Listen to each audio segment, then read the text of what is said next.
It is indeed a pleasure to have this privilege to play here for you. We intend to give you a very fine program, so just settle back, relax, and enjoy the moment. Mic check. I'm at the scooch.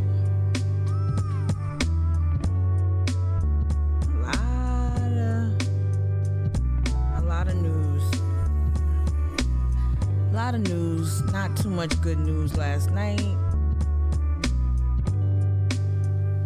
Welcome, this is Mic'd Up with Mika. I'm Mika. Wearing my Bing Bong, the real Bing Bong. I don't know what's going on in TikTok world or whatever. The real Bing Bong at the Madison Square Garden. Okay, the Knicks.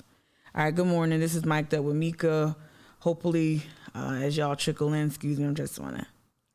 There we go. As y'all trickle in. Yeah. Y'all get comfortable. What you sipping on this morning? Good morning, D. What's up? What you sipping on this morning?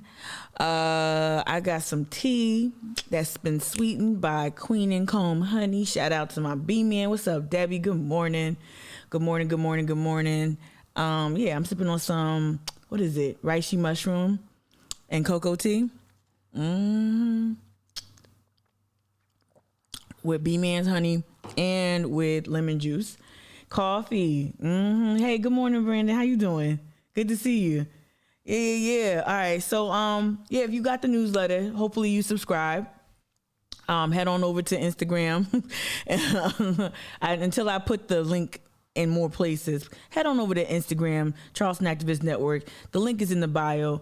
If you're not subscribed to the newsletter, you know that today we're gonna talk about white male grievance, i.e., or also white nationalism, the threat that white nationalism is. We're going to talk about a little history here in South Carolina.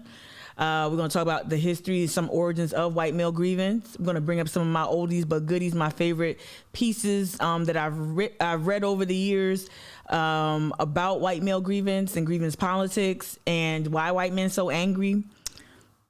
Like the Smart Young Brothers used to, what is it, Young Smart Brothers on the Root used to say? You know, y'all got y'all face on money. Why y'all so mad? Y'all rule the world. Why y'all so mad? And what encouraged this conversation, because I really thought I was going to talk about the vestiges of slavery today and that recent archaeological find and slave badges and like I really was going to try to talk about that, but. Of course, y'all all saw yesterday that our state here in South Carolina, our state attorney general, Alan Wilson. Good morning, Megzy. Hey, El J. Hey, little mama. Our attorney general, Alan Wilson, went to lunch with Kyle Rittenhouse, and of course, it was all political. It was designed that it was a charade. It's a game. It doesn't trigger me. I know like some white nationalists who approach me in the parking lot of King Claude Juicy Seafood and Bar, like to say that I was a triggered bitch, right? Like they don't, that's not triggering. It just confirms for me. It just validates for me, the many ways of how white men gravitate toward some white men in power gravitate toward power, gravitate toward, violence. And you might not have felt like the lunch at Maurice Barbecue, at Maurice's, right? The lunch with Alan Wilson, with Kyle Rittenhouse at Maurice's. You might not have seen. Is that violence? I don't understand. That. No, this is where I largely like to stay in this space where we dissect the subtle ways violence is doled out, the subtle ways that we're assaulted, the subtle ways that representational violence, right? So not just fist to face, not just physical harm, not just bombings, none of that stuff that the white nationalists we've seen, not just, trying to overturn an election, not just that visceral, very in your face, very explicit physical violence, but the representational violence that usually stays around our policymakers, like hovers around like a nasty funk, hovers around our policymakers, and they engage in this violence. And what Alan Wilson did yesterday by inviting Kyle Rittenhouse to South Carolina for a lunch, for optics, using that boy, and he likes to be used. He's a tool of white supremacy. He's been a tool of white supremacy from gate.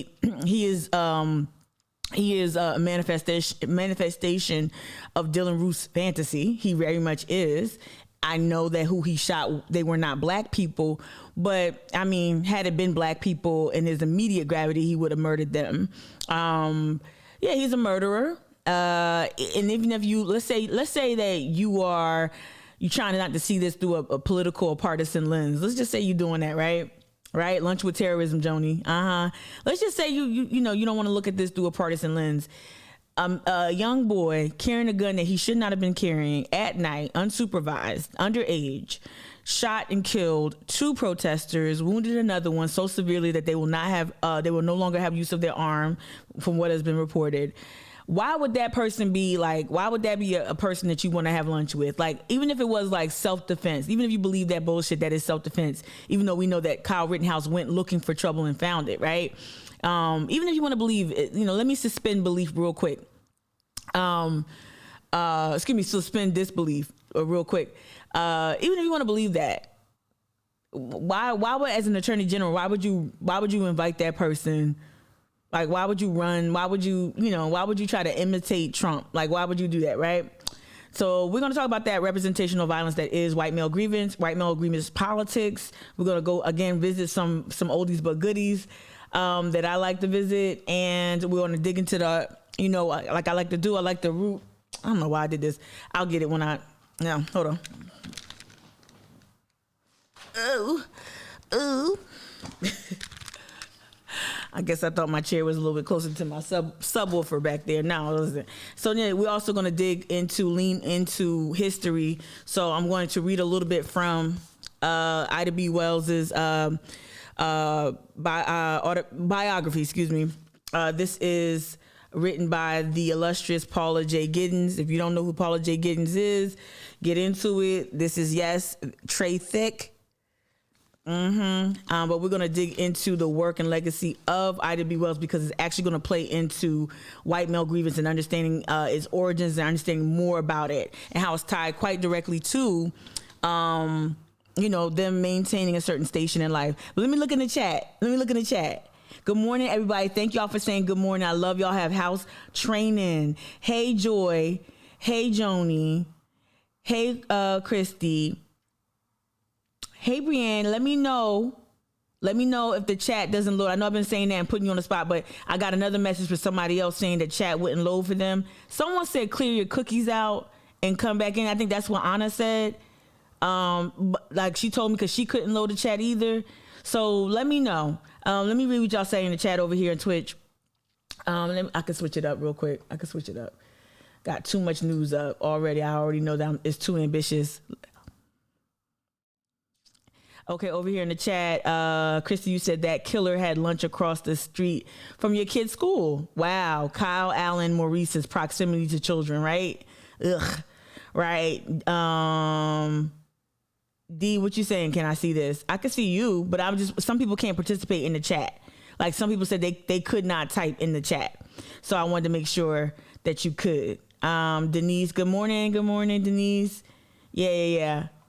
Yeah, El Cool J, you offered up something in the chat earlier. You said, I keep wondering what this time in history is going to be called, like an American history text. White male grievance is up there, but it's almost like the redemption period following Reconstruction when Jim Crow started to emerge. So one thing is not a like, I hope it doesn't sound like I minimize things when I say this is nothing new.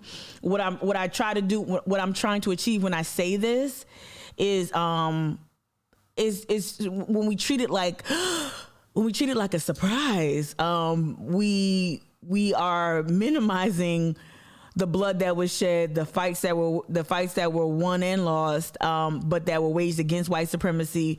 We tend to forget, some of that history, and I want us to always remember, being that this is nothing new, there must have been a way, a blueprint. There must have been an approach, tactic, philosophy, literature, scholarship devoted to understanding this phenomena that is white male grievance. We touched on it a little bit yesterday when we talked about when we were reading about white supremacy, right? And I think I'm gonna bust that out again. Shout out to Tema Okun. I'm gonna bust that out again. and understanding white supremacy, we talked about like how whiteness was a construct and how it was created. It was a very quick synopsis that Timma offered up, but I think that it gives you at least the foundational pieces that are important to understand. But this is just like the redemption period. Think about like that time, y'all, after Reconstruction, and it didn't fail, it was undermined, right? Reconstruction did not fail. It was not a failure. It wasn't a failed experiment. Don't believe that hype. It was undermined at every turn. And those in power, especially President Johnson, worked hard to give white men, the planter class especially, give them reparations. So who got reparations after slavery? White men got reparations after slavery. And so again, and that's part of the grievance politics. That's part of it. And the violence goes hand in hand. So when I say this is nothing new, I do want you to look at the Civil War, yes, pre and post, but I also want you to look at the redemption period too. I invite you to do that on your own. These are the front headlines of today's newspapers. I think, yeah, I'm really, when it comes to Murdaugh, this ghetto ass story, I'm really not interested. The more headlines, I know maybe if y'all want me to ever talk about Murdaughs again, Murdaugh Inc., let me know. I don't give a, like, it's just starting to mount up, and this man getting so many chances to have bail hearings, this man getting so many, like, it's just really ghetto. And I'm gonna play my new ghetto sound effect. No, that's not it. See, I told you I was gonna hit the wrong buttons. What's my new ghetto sound effect? I think this is it. And it has a white refrigerator. I was like, oh, not a white refrigerator. Girl, please put your shoes on. Let's go find you a home. Let's go find you a home. Ooh, like this white ghetto nonsense. So I'm gonna play Nene Leakes every time I get a chance. But also, I guess, that we might play some Law and Order. It might have been appropriate. Good morning. Yes. Ooh, let's get you a home. Ooh, child, the ghetto. Whew. So I'm not gonna talk about the ghetto ass Murdaughs. This is again, so we devoted a lot of time yesterday to understanding this new initiative. We did not get into the good part, which is when Ben Navarro's little henchman came out. I shouldn't call him henchman. Ben Navarro's BMOK, whatever, representative made an appearance at City Council. I didn't play that clip. We stopped at Krogan's and that white woman clutching her pearls. Or excuse me, clutching her cicadas. Don't they sell those cicadas? I actually like that design for a different reason, but I could never buy it now. The little, like, is the cicadas, those earrings she used to have, they're real cute. I like, but we not going to Krogan's no time soon. We gonna tell somebody something.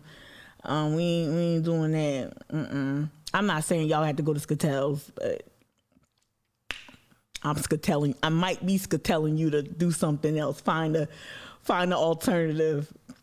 A local one. Okay, also on the front page of today's Post and Courier, vaccine mandate ban gets an overhaul. All right, private employers cut out measure amid outcry from businesses. So businesses are actually wanting more parameters around or more structure around the whole mask mandate situation. Over here, DNR Lab plans project to hold back rising seas. I bet you are. I will read this. This is written by Chloe Johnson from the Post and Courier. I will say that Friends of Gadsden Creek have found Chloe's reporting on all things sea level rise to be pretty sound. And I've spoken to Chloe. I think I've spoken to Chloe one-on-one before, and I got a good vibe. I believe that was you, Chloe. Correct me if I'm wrong. And you might not have viewed it as a good phone call, but I thought it was a really good phone call.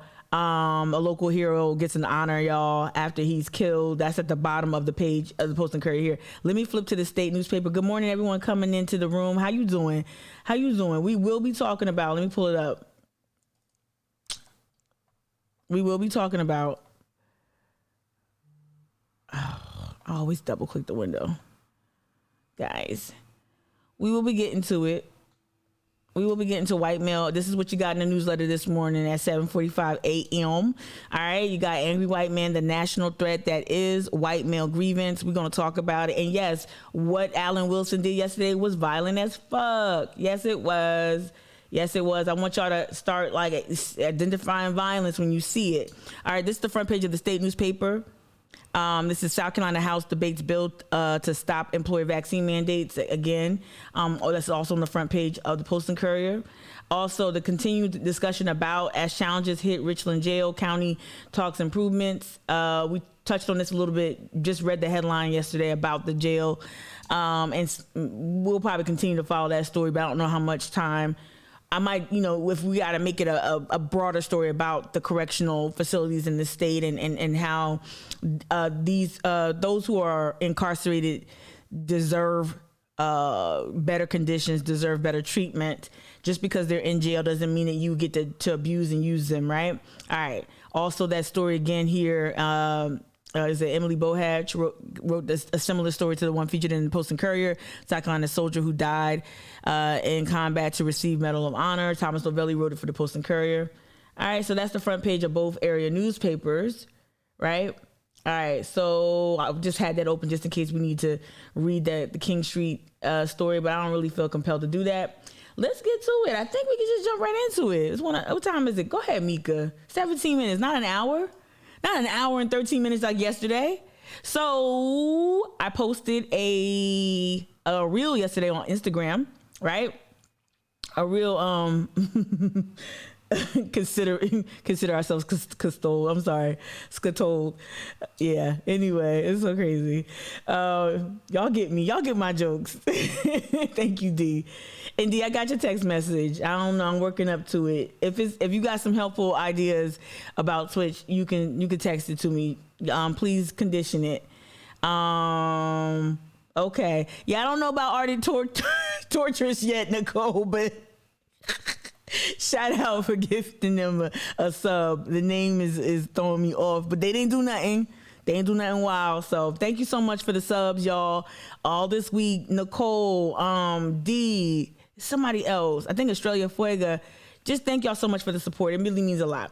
Okay, so yesterday I posted a reel on Instagram, and it was taken directly from Adam Mintzer here. Adam Mintzer works for this news affiliate. This is WIS News 10, the NBC news affiliate out of Columbia, I believe. Yeah, it's Columbia Skyline, right? So Adam Mintzer broke the story and on Twitter, and it went kind of wild. And this is basically Yes, sir. Now this is not Alan Wilson walking with Kyle. That's Kyle's lawyer, allegedly, presumably. But basically, Adam got them walking from the lunch. So let me reduce this and read Adam's tweet. Again, Adam Mintzer was the gentleman who broke the story. So I made sure to credit him in my reels and include his tweet as part of the reel. Kyle Rittenhouse leaving lunch with Attorney General Alan Wilson at Maurice's Barbecue in Columbia. I asked Wilson why they were meeting, and he said they were just getting lunch. A man with Rittenhouse. So I said that he was meeting with his attorney. So I don't know if that man's his attorney or not. Let me be a little bit more precise. But that was the tweet. Let's read some of the copy from the story from WIS. It says, let me see if I can make this larger. And again, I'm going to tie this all together. You're like, Mika, this ain't white male greed. Yes, it is. Yes, it is. And this is a show of force as well. This is a show of strength. A lot of times men, black, white, whomever, learn how to show up in spaces only through dominance. We teach men to only be dominant and to show strength and to show, and some men in some instances are socialized to really embrace anger and violence through that, right? We tell boys and men that masculinity typically is tantamount with a show of force and violence, and this was a show of force. I don't know how you characterize it, but it surely is. I can't even stay on here. It keeps jumping, y'all. The ads, they want you to see the ads so bad. Let me see if I can just stay right here for 1 second before an ad jumps again. That's not me moving a cursor. All right. So it says South Carolina Attorney General Alan Wilson was spotted at lunch with Kyle Rittenhouse at Maurice's at Maurice's Park in Columbia on Thursday afternoon. Continue to read more copy. When Wilson was asked why he was meeting with Rittenhouse, he told WIS he was getting lunch as he drove away. Rittenhouse did not respond to shouted questions as to why he was in town, but a person with him said he was meeting with his lawyer, and he walked away from the cameras.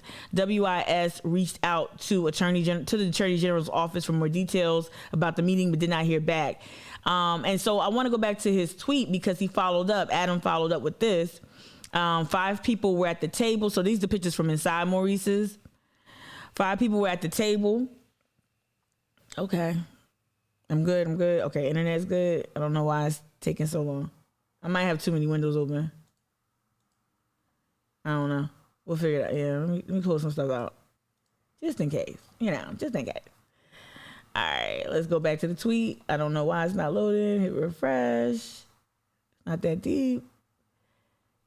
All right, y'all. Am I coming in loud and clear over there? Everybody, thumbs up in the chat. Y'all quiet, so I don't know if something's happening. Let me know. Thumbs up in the chat. So this is inside Maurice's, so you can see Kyle is right here, right? And then, yeah. And then I think there's a caption saying that Kyle turned away from the cameras.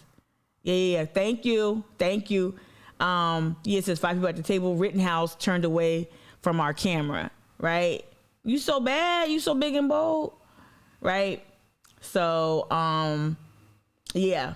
So many people responded to it. Shout out to Adam Minster for breaking the story. And there was a conversation. So so the Kyle Rittenhouse legal defense team or something. Let me go to my profile real quick because I tweeted something. It was very poignant. Y'all know me. I'm a wordsmith. I'm very, very articulate. I was told, so I said, shut the fuck up in my, I was so prolific in this instance. But anyway, I was responding to this tweet. So this is an official statement. This is the Kyle Rittenhouse Legal Fund. They have over 50,000 followers.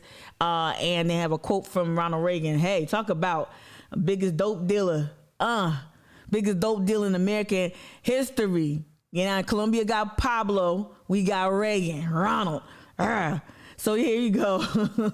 Self-defense. So this is the quote from Ronald Reagan. Self-defense is not only our right, it is our duty. Okay, I got you. We got historical context to back that up. Okay, all right.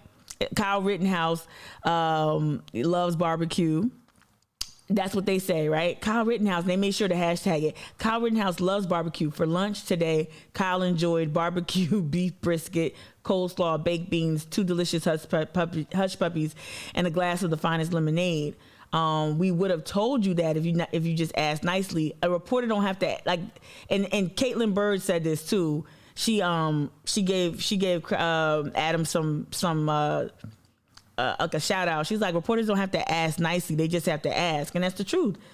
And he knows he's a media, he knows that he's gonna draw media attention, right? Right? Short, sweet, and to the point, right? Yeah. Ain't no bless your heart in me, dog. Y'all can keep that. That's one of the I've embraced a lot of country isms, but bless your heart ain't one of them. That don't have the same impact, the same flair, the same kick, right? So I want to break this down. I want to break this down in a way that I don't think many will. Not saying that I'm the only one, but I don't think people will really bring this out, broaden this out, so we see the phenomena that is the white male grievance. So I guess I'm gonna start with one of my oldies but goodies. This is before, I believe it might have been before or just the beginning of when Jamel Bowie, before he took his post with took his job with the New York Times. So this is from December 2016, right? Brothers in White Resentment. This could have been an alternative title to today's live stream, right? Brothers in White Resentment. This is what gave us Donald Trump is what gave us Dylan Roof. You might say, Mika, wait a minute, you going too far. Like this, I don't get what it is. And I'll be able to tell if y'all really put off by this conversation, by the unsubscribes. If I get significant unsubscribes from the newsletter or otherwise, I know that I touched the nerve. But I'm not gonna make the argument. I'm gonna let Jamel Bowie here make the argument. Okay. What's this? Petition. Who is this? PXBX. Is this Paul Bowers? Is that Paul? PXBX. First time chatter. Long time listener. I want to start it. I don't know who. I'm just a guess. It's a guess. Yes, we should start a petition. Y'all don't know how much I love petitions. Yay. All right. Joni, you just dropped in the chat. I hope some people investigate this lunch. For real. Especially with Alan Wilson's propensity to spend taxpayer dollars doing whatever the fuck he want to do, right? So on June 16th, 2015, All right, keep that in mind. June 16, 2015, Donald Trump took to the stage at an eponymous tower at his eponymous tower in New York City and announced his bid for the White House. His message was clear: the U.S. has become a dumping ground for everyone else's problems. Trump said. It is Paul. Paul, how you doing? I don't even know what sound effect I should play. What's up, Paul? You know, we love. This is the Paul fan club, Paul Bowers fan club over here. I just don't wear the T-shirt. All right, so dumping ground for everyone else's problems. A day later in South Carolina, 21-year-old Dylan Roof walked into Mother Emanuel in Charleston, where members were holding Bible study. I want to read that again more smoothly without an interruption. Okay, on June 16, 2015, Donald Trump. Shout out to y'all. Shout out, Nicole. You got gifted a sub, Paul. No commercials for you for a month. All right, on June 16, 2015, Donald Trump took to the stage at his eponymous tower in New York City and announced his bid for the White House. His message was clear: the United States has become a dumping ground for everyone else's problems. A day later, y'all, check the chronology. All right, a day later, and no, they're not connected, but they are connected. A day later in South Carolina, 21-year-old Dylan Roof walked into the Mother Emanuel, where members were holding Bible study using a .45 caliber Glock handgun and 8 magazines of ammunition. Roof shot and killed 9 people, including the pastor, the Reverend Clemente Pinckney, who was also a state senator. Before he arrived at the church, Roof posted a manifesto on his website, a racist tirade that expressed his motives. His message was also clear: integration had done nothing but bring whites down to the level of brute animals. Say that again. Okay, his manifesto included this. You know I don't like to quote his manifesto, but this is important. Integration has done nothing but bring whites down to the level of brute animals. We already talked about the phenomenon that was the black brute. I talked about it in reference to Catherine Dennis calling me a monkey, how that is steeped in a practice of likening black people to monkeys, and black men were seen as the black brute. Like you can see those themes in like movies like King Kong and other propaganda that was during war that was used against black soldiers, and that practice is that word and that animal, like comparing us to animals, is the practice that I was trying to lift up in that reel, talking about Catherine Dennis and that bullshit billboard that is now down. All right. Indeed, when read together, Trump's announcement and Roof's manifesto offer a duet in racial grievance. That is, now listen, that's called motherfucking bars, nigga. All right. Again, let's read this. Jamel was in his bag with this piece. Indeed, when read together, excuse me if I said that difference, please excuse me. Indeed, when read together, Trump's announcement and Roof's manifesto offer a duet in racial grievance. All right. This I'm not going to read Trump's quote. We know what he said about Mexicans and all that other stuff.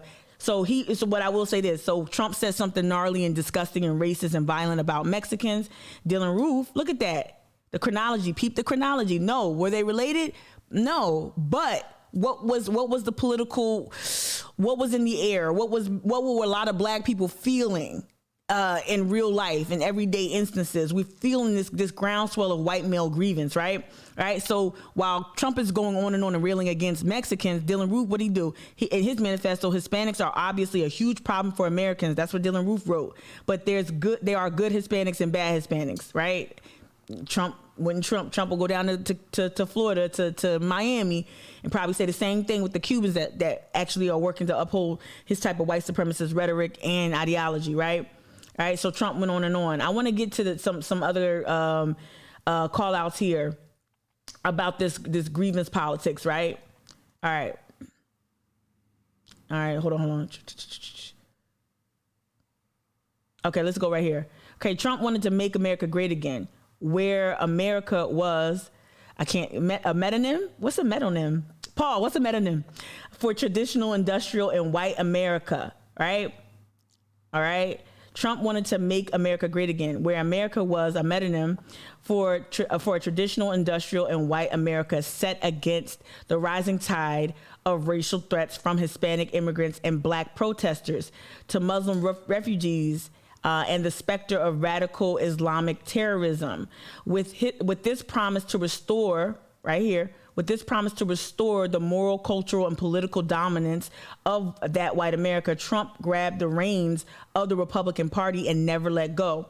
Roof, in his own telling, wanted to awaken white America to the alleged threat of blacks and other non-whites. We have no skinheads, no real KKK, no one doing anything but talking on the internet, he wrote. While someone has to have the bravery to take it to the real world. And this is what they were fixing to do. And this is what we're starting to see with January 6th. When I said this, I think many black people said this in real time. Dylan Roof is not no lone wolf. He is not a lone wolf. He was a precursor. And if you think that what Dylan Roof did is not related to January 6th, is not related to Trump's ascension, if you don't think that what's been brewing in these dark channels in the dark web and on websites and apps like Parler, 4chan, if you don't think that these are related, you're falling prey to that thing, that you're falling prey to the rhetoric or falling prey to the lie that is, oh, this is an isolated incident. No, this is systemic. Just like we have to see oppression, racism, all the isms, just like we have to see them all as linked and part of a broader system, right, that works more covertly. The same thing can be said about this rise, which really ain't a rise because it's just a regurgitation of the same white male grievance that we saw around redemption, around following Reconstruction, but pre and post Civil War. It's the same thing. The rise of the Red Summer, the lynchings, the extrajudicial killings of black men, women, and children, and pregnant women, the rape of black women on labor camps like Magnolia, labor camps like Boone Hall, labor camps like I can go on and on, right? So what I wanted to do now is bounce out, and we're gonna get to this story right here. This Ida B. Wells. We're gonna bring Ida B. Wells into the situation. Let me see what y'all saying in the chat real quick. D, you said whiteness is always talking to itself. All comments and movements are related, even if the actors don't get it at the time. Right? Yeah. And it's subliminal, and again, it's just in there. It's just in there. I don't want to lose my train of thought. That's why I stopped talking. All right. So what I want to do is get to this is gonna be serious. This is gonna sound a little weird because we're gonna go back to Jamel Bowie's piece. Well, we're gonna do two things. We're gonna listen to Ijeoma Oluo, who wrote the book Mediocre. Right, this is the book right here. Let me see if I can make it bigger. All right, who wrote this book here? No, I didn't make it bigger, but I ain't save it. So yeah, Mediocre. We're gonna do that, but I actually was very, very, and I don't always. Let me not condition it. I fuck with D.L. Hughley. I don't always agree, but this was actually, I thought this was like chef's kiss for real, to take a phrase from the chat. We're gonna watch this, and this is really interesting when you talk about this week violence. And again, what Alan Wilson did, I'm positioning that as representational violence. You don't invite a murderer, and he is a murderer to me. I don't care what the verdict was. He murdered someone. He brought the static to an event, to a protest, to an action. He looked for trouble. He found trouble. And then our judicial system bailed Kyle Rittenhouse out. And you don't invite Kyle Rittenhouse to Maurice's. You don't do that without trying to stoke some sort of response, especially from black people, because we know how political the Choice and Restaurant was, right? So this is D.L. Hughley. This is from a few years ago, but the video is entitled "Angry Young White Men Have Always Existed," and this is exactly what I want to remind y'all. This ain't a new phenomenon. It's just it's a remix. It's a rejudge. It's, okay. They put on khakis now, right? But this ain't, and we saw this over the weekend at the Lincoln Memorial.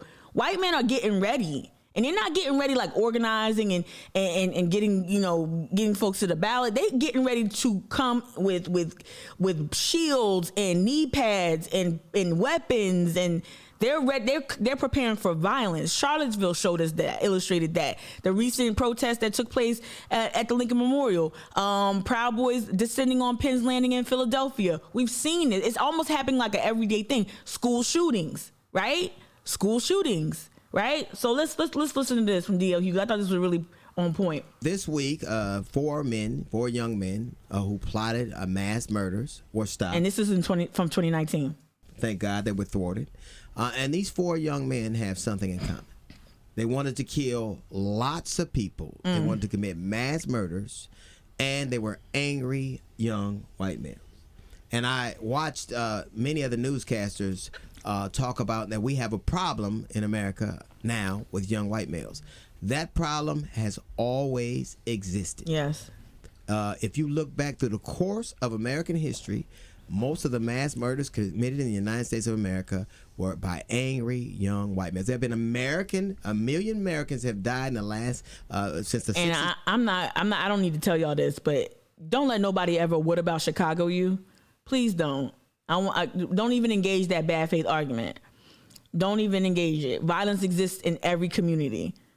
It just gets disproportionate news coverage, right? There's violence happening all the time in white communities, all the time. Explicit violence, all kinds of violence. So don't let someone, what about Chicago? Don't even. We're talking about the systemic, not isolated incidents, not other things like gun law. Like, we can go on and on about Chicago, which is always lifted up in this really stupid, threadbare argument to defend, like, oh, black people do it too. No. People hurt people in their communities. There's no such thing as black on black crime. People hurt who they're close to. That's why domestic violence is such a big ass problem here in South Carolina, right? So violence exists in every community. Anyway. Till now, and most of them have been behind angry white males. Suzanne? Now, they enjoy a special dispensation. Now, black people, they can castigate whole groups of them. They can call it black on black crime. Matter of fact, if somebody shoots somebody, if a policeman shoots somebody in Sacramento, as has happened, they'll point to the phenomenon of black on black crime. Come on. They don't mind castigating whole area. So one person does anything, it really is all of them. Right? There are thousands of people in cages right now because somebody said that they were murderers and rapists and coming here and they kill us and they take our jobs. Matter of fact, that you would believe that all of the children that are with them are really small MS-16 members. They're all gang members, right? So they don't have a problem castigating them all. There are 19 Muslims committed 9/11. They believe billions of people of a religion are all terrorists, right? What this special group of people gets, this four has in common with a long list of people who committed mass murders, is they get to be called individuals. They're lone wolves.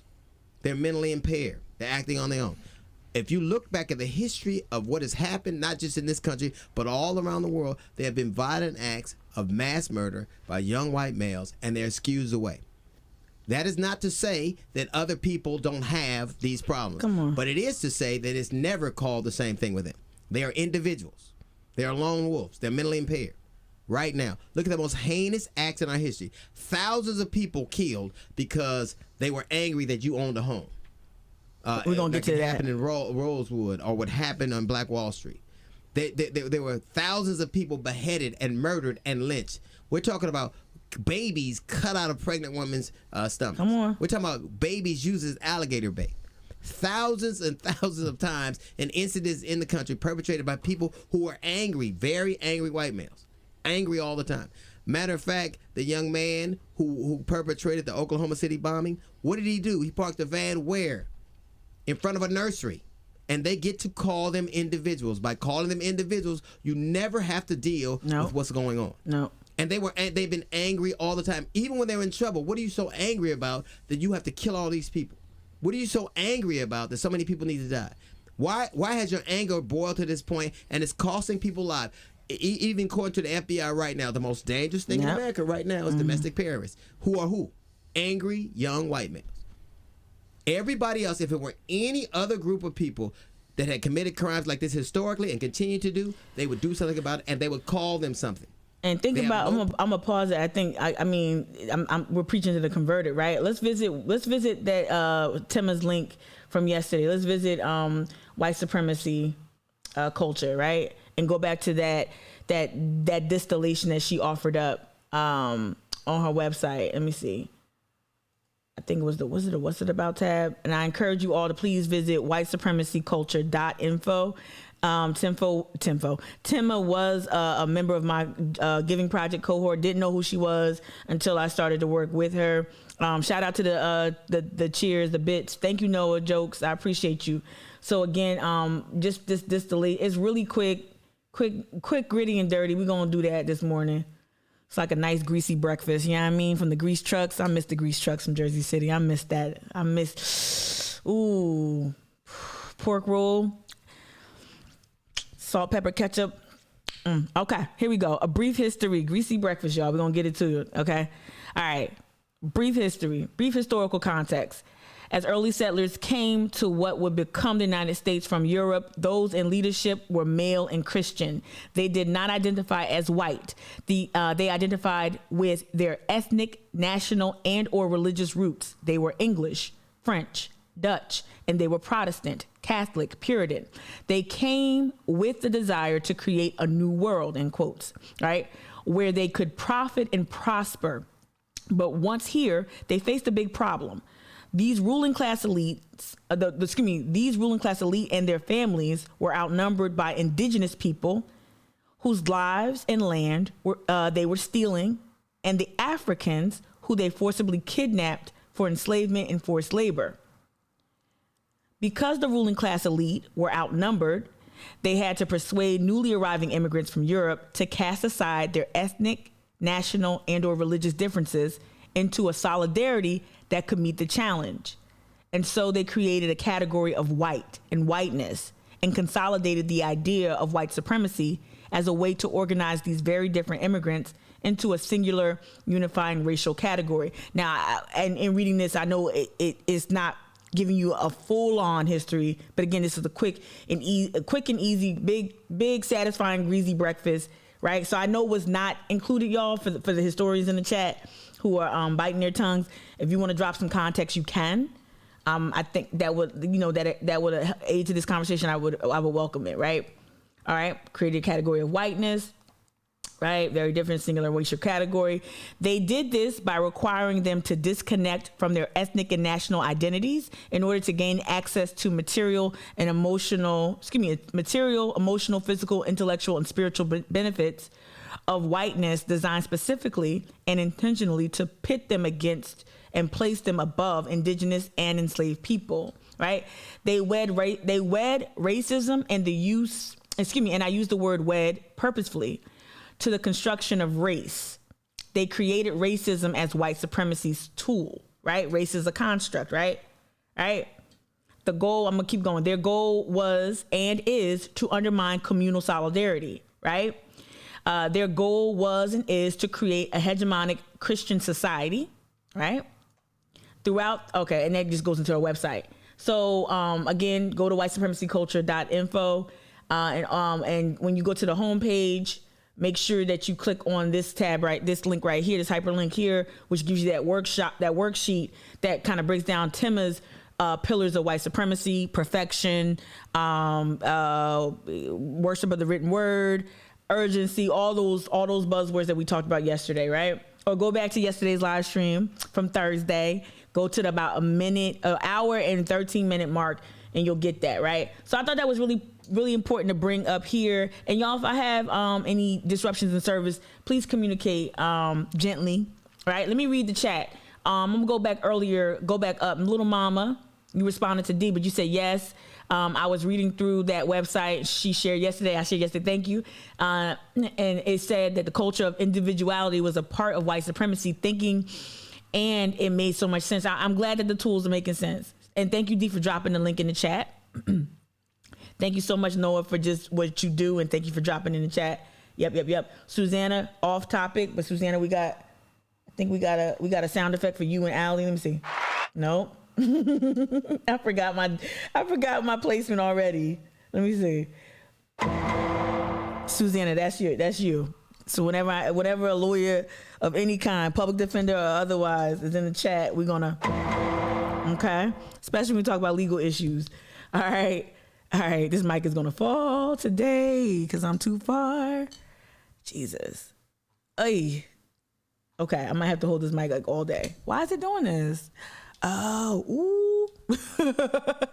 Y'all, it's about to fall off. Hold on, y'all. Hold on. I'm like, what is going on? Shit. I'm about to hold this mic all day. Oh man, it's gonna be a hurt. I can't do this. It's not sustainable. Down goes Frazier. All right, hold up. let this play. Problem facing and calling people what they believe they are. This is black on black crime. This is terrorism. These are people who are immigrants. They're infesting us. But everybody else is called something, and not these people who have become a scourge. Right now in America, we have people who are children who are carrying bulletproof backpacks. We have teachers who are given guns. We have people discussing having people with guns in our churches, in our parks, in our movie theaters. Why?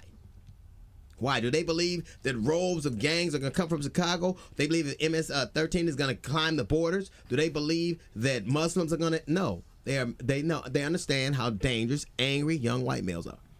And they understand that no one has ever called them that or told them that or had to deal with that. You know what happens to when there's a problem in our community? When there's a problem in black communities or communities of color, they have no problem blaming the parents of those people. Either is because the father was absent or single mothers. They have no problem blaming our failings of our communities on our parents. Never.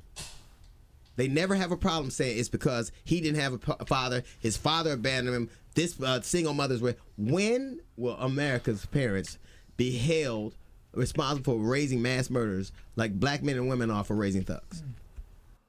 Ooh, okay. So to that point, we're gonna play this. This popped up. Y'all might know this dude. Can y'all hear me? Ooh, I'm out of focus. It's okay. Yo, mic is extra high.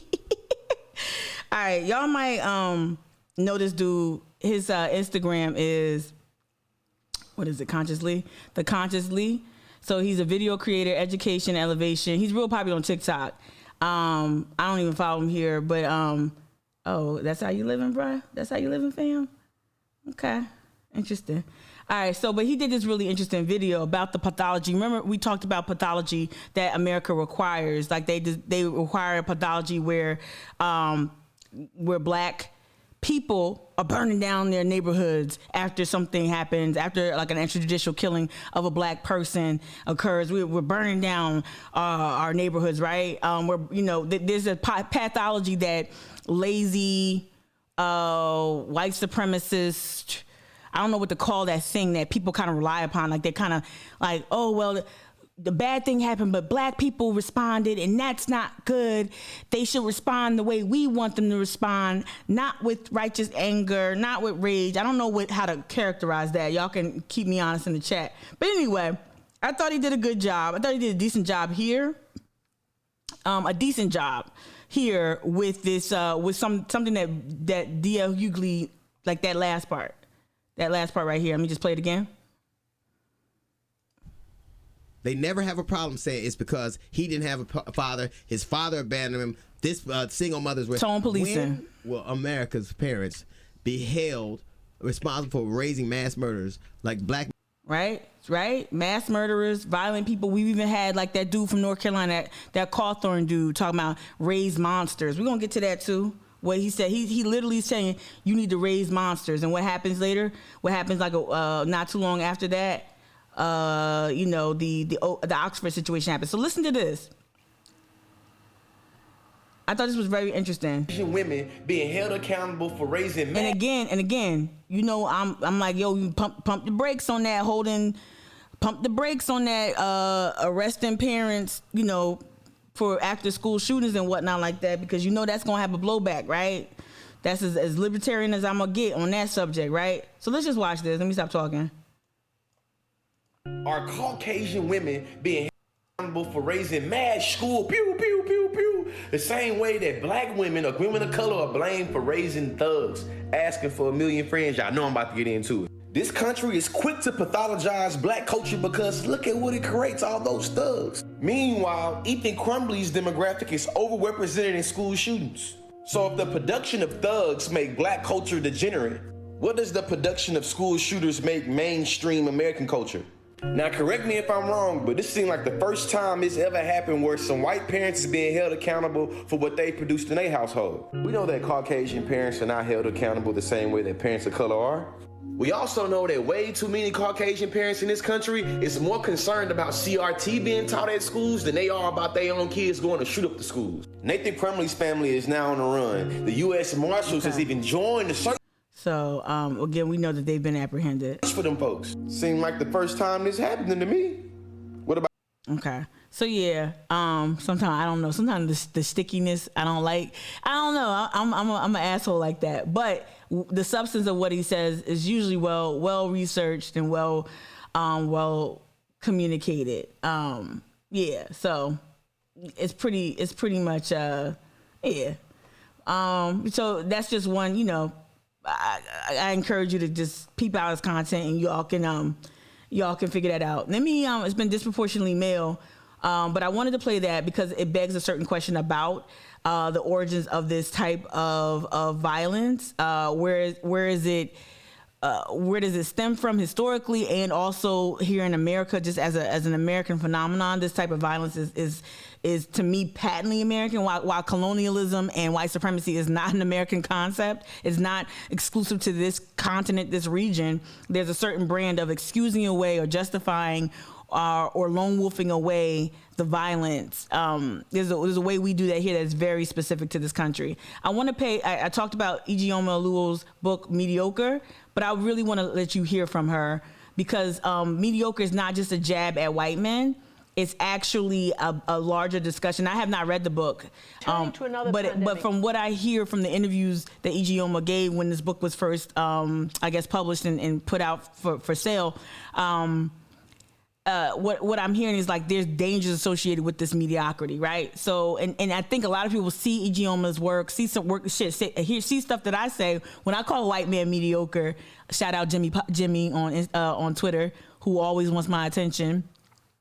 Hey Jimmy, how you doing with your mediocre ass? All right. So Ijeoma talks about the dangers though that are associated with or accompany this white male mediocrity. I think there's a frustration there. I'm not a white man, so the white men in the chat are gonna have to tell me where this comes from. But I sense a frustration there. But it also encourages violence, which is really, really, really fucked up. Which is still raging, of course, racism. The Black Lives Matter protests and the social media buzz may have died down somewhat. Some changes have been made and many have been promised, but the job is not done. Author Ijeoma Oluo's 2018 book, So You Want to Talk About Race, shot up the bestseller list after George Floyd was killed. Her new book, Mediocre: The Dangerous Legacy of White Male America, explains how society preserves this power regardless of merit. And here she is talking to our Hari Srinivasan about it. Christian, thanks. Ijeoma Oluo, thanks for joining us. What are examples of the mediocrity that you're describing on perhaps a day-to-day basis? Because you also talk about this sort of intersection and interconnectedness of both race and gender. Again, I think why I wanted to, as my mic is like super high, why I feel like this is important to talk about is because it's not a jab at white men. I think a lot of white men really do see this as just purely insults, or what do they say? They're trying to make them irrelevant, or, you know, it's a war on white men, just like a war on Christmas. Like, it's not a war on white men. Y'all are still in power. Y'all still hold the you know, y'all still hold the majority in a lot of instances. Y'all still disproportionately wield too much power, have too much wealth, access to resources. Y'all straight. Y'all setting up generations of white men and women to benefit from your white supremacy. Y'all good. But it's not a jab at white men. This is actually scrutiny. This is actual study into why white men do this, move in this way. Why do they resort to violence? When, you know, especially this ideal of mediocrity, this ideal that she talks about, if that makes any sense. Paul, you dropped in the chat, you said a lot of the rage seems to come from a feeling of dispossession. Ooh, that's real. Right. And it's not even cancel culture, right? It's like, what is it? Accountability culture, a consequence culture. All right, hence the great replacement line from the white supremacist media, right? And then hence the not to quote too much white supremacists on this live stream, Paul, but the whole from Charlottesville, Jews will not replace us. I think they did two versions of that freestyle. I think they did Jews will not replace us, and I think they said something else about like you will not replace us. I don't know. I felt like I heard them both say both, but definitely that replacement fear is real. And you go back in several chapters throughout history, especially after the census, this past census. Ooh. Talking about not just the women's movement, but also the civil rights movement. And yet here we are at this place where white male is still the dominant lens through how our policies are created, it's still and centered. How we interact on a daily basis. Yes, and it's every day. If you are, let's say a Black woman or a woman of color in any kind of workspace, you absolutely are familiar with this phenomenon of the mediocre white male. And when Sarah Hagi tweeted about having the confidence of a mediocre white man, the reason why it took off was because anyone who's been in any kind of public environment or voted someone into office and been through elections recognizes what it looks like to have someone who seems to have that management material that has nothing to do with their actual qualifications, their leadership skills, their knowledge. It has to do with the way they look in a suit and tie, or how demanding they can seem in a meeting, or how they can talk over women and people of color, right? Always. And we see this time and time again, white men who fail upward, while people of color and women are trying so desperately to just prove their worth and working twice as hard to still be passed over time and time again. So on like an everyday level, we see this all of the time, and we see this impacting our lives, but it also becomes incredibly dangerous when we try to protect it, because the only way you can protect the image that you deserve to be in power because you're white and male and nothing else, it means you really can't allow an image of someone who isn't white and male being more talented than you, being more successful than you. And so it's not only we elevate certain people regardless of their skill or talent, but we suppress others in order to keep that elevation. So it's not explicit then, it's just that you have to stay better than someone else. Exactly. And it's this measurement, right? It's the idea. And there have been studies that have shown this, that there's a really great book called White Identity Politics by Ashley Jardina that also shows that many white Americans, and especially white men, don't even think of themselves as white most of the time until there's a change in the status quo for women and people of color. And then suddenly they're like, what does it mean? What does it mean to me? What does this mean? Because when you have a comparative identity that's defined not by what you bring into the world, but instead how much better you are than others, then a change in how others doing is the primary threat to your identity. There's a passage in your book about the corporate world. It says, a funny thing happens when a woman or a person of color is promoted to the head of the company. White male managers stop collaborating with their coworkers, especially their women coworkers and coworkers of color. Why do white men decrease their level of performance when a woman or person of color becomes CEO? To undermine. Because suddenly they feel less connected to the company. And they want to undermine her success. And you can actually abstract from that, not just in the corporate level, but really in the civic and government level as well. Yeah, absolutely. When I was reading this study. Yeah, I want to, outside the mic was me, right? The mic falling was me. I just want to peep y'all, like there might be some technical difficulties. I'm seeing some little, I don't know. But if there's technical difficulties, we're going to hop off and come right back, okay? Well, we're going to keep it going. It's at least one more hour. We're going to try to keep it going. Just want to big that up. But this is real. The Owl Lady, shout out. Good morning to you, Owl Lady. You said I currently work in an office environment. I see this every day, shaking your head, SMH. It's not just frustrating, it's exhausting, dehumanizing, and even sometimes when I gotta work 3, 4, 5 times as hard. Come on, right?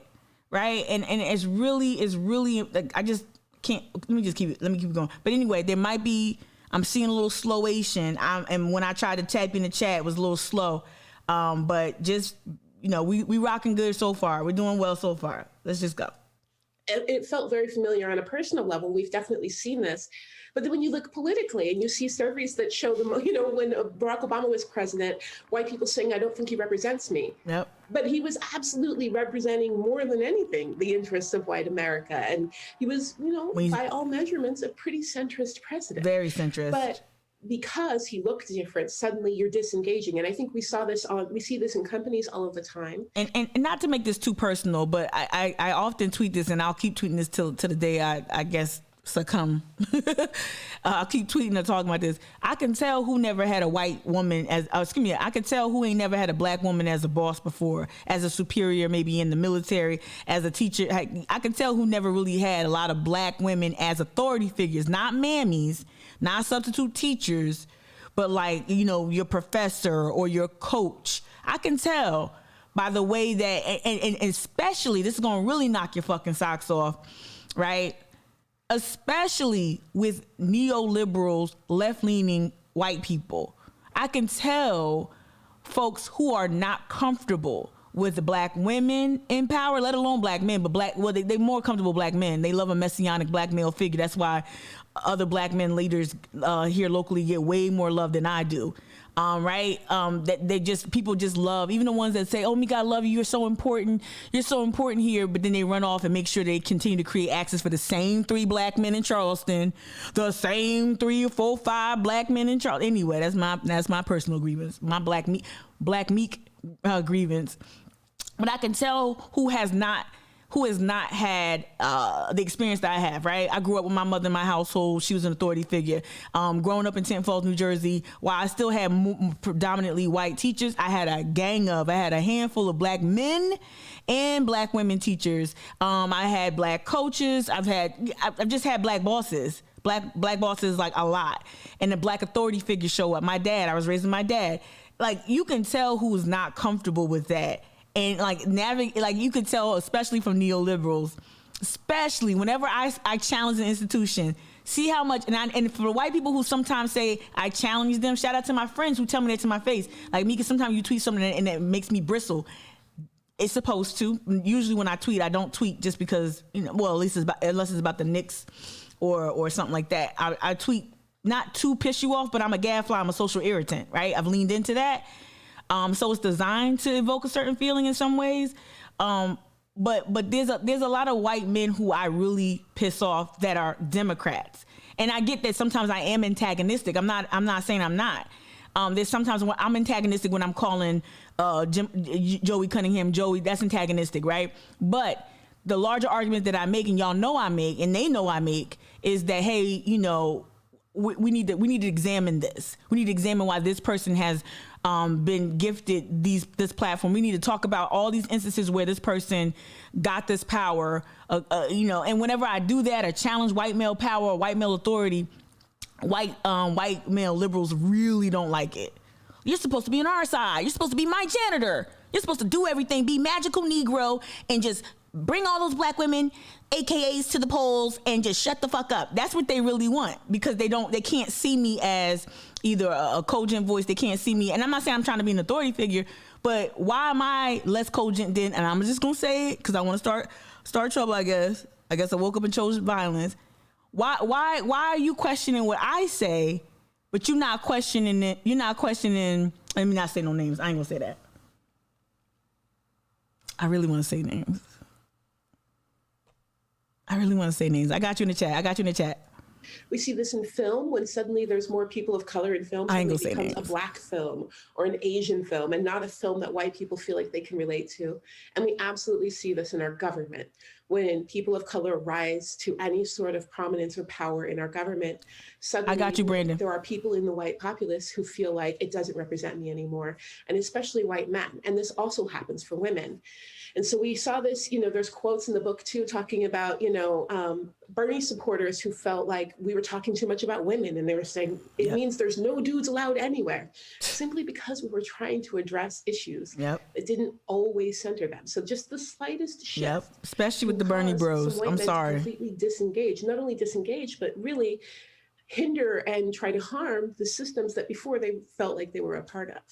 How do we change that in the corporate environment, where we can say, you know what, the pattern of practice here has been looking at running this company through one particular lens?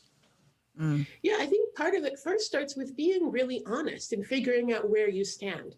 I speak to corporations and schools. I'm pausing here because I want to read the comments in the chat. Owl Lady, I want to say thank you for your initial conversation, your initial thoughts. And then Brandon, you followed up with, this is really hitting home because I've struggled with feeling like I have to suppress who I am or come across as extra humble to make whiteness feel comfortable.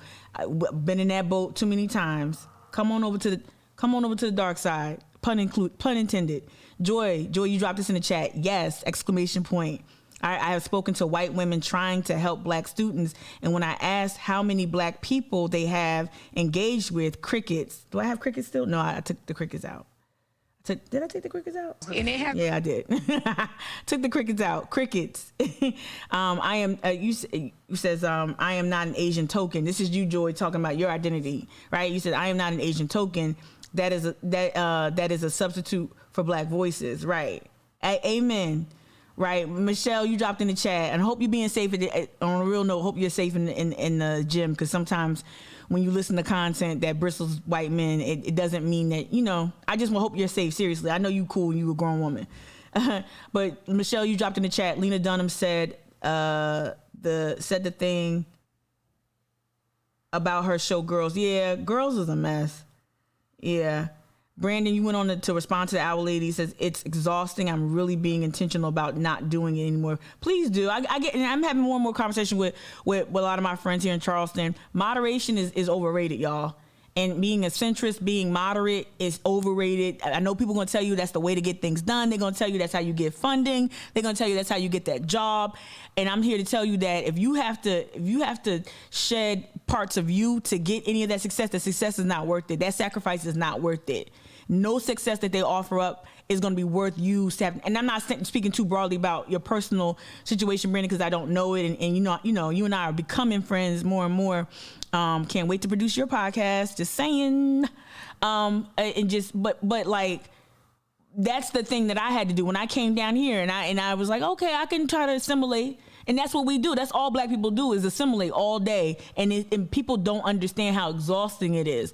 And it's just really, really, like, it's exhausting in my, like after I do 2.5 hours of live stream, 2.5 hours of live streaming, like, I need a break. And for some people in my life, they want to like keep engaging me after 2 hours of like, I'm damn near drinking a Gatorade over there with a towel on my shoulder.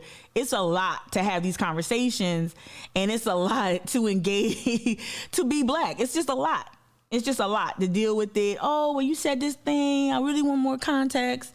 And I'm like, okay, I don't have time. Usually y'all have to pay for this, $50, right? Who's this? Middle Easterner. He says going international won't solve the issue unless you move to a highly populated black area like Jamaica or Trinidad. You think so? Yeah. Because some people say they want like a commune. I'm all for staying here and just hunkering down. LQJ, you said moderation is where the Dems are right now, right? Oh, we got some bars for that too. And I don't know. I just stumbled across this one, the Jamel Bowie piece that lives in my head rent free for years. But this right here, to that point, LQJ, right? This was an opinion piece. This was written the day after the first day of Meekness is November 1st. So this was written the day after Meekness concluded. Okay, had to say that. All right, this was written November 11th, 2021. Have Democrats reached the limits of white appeasement politics? All right, I have not read this. I'm gonna read this with y'all. There's a flip side to the white grievance of the right, and it's one of the most important but under-discussed aspects of American politics. In decades since the passage of the Civil Rights, Voting Rights Acts of 1960s, the Republican Party has embraced a strategy of white grievance. Look at that.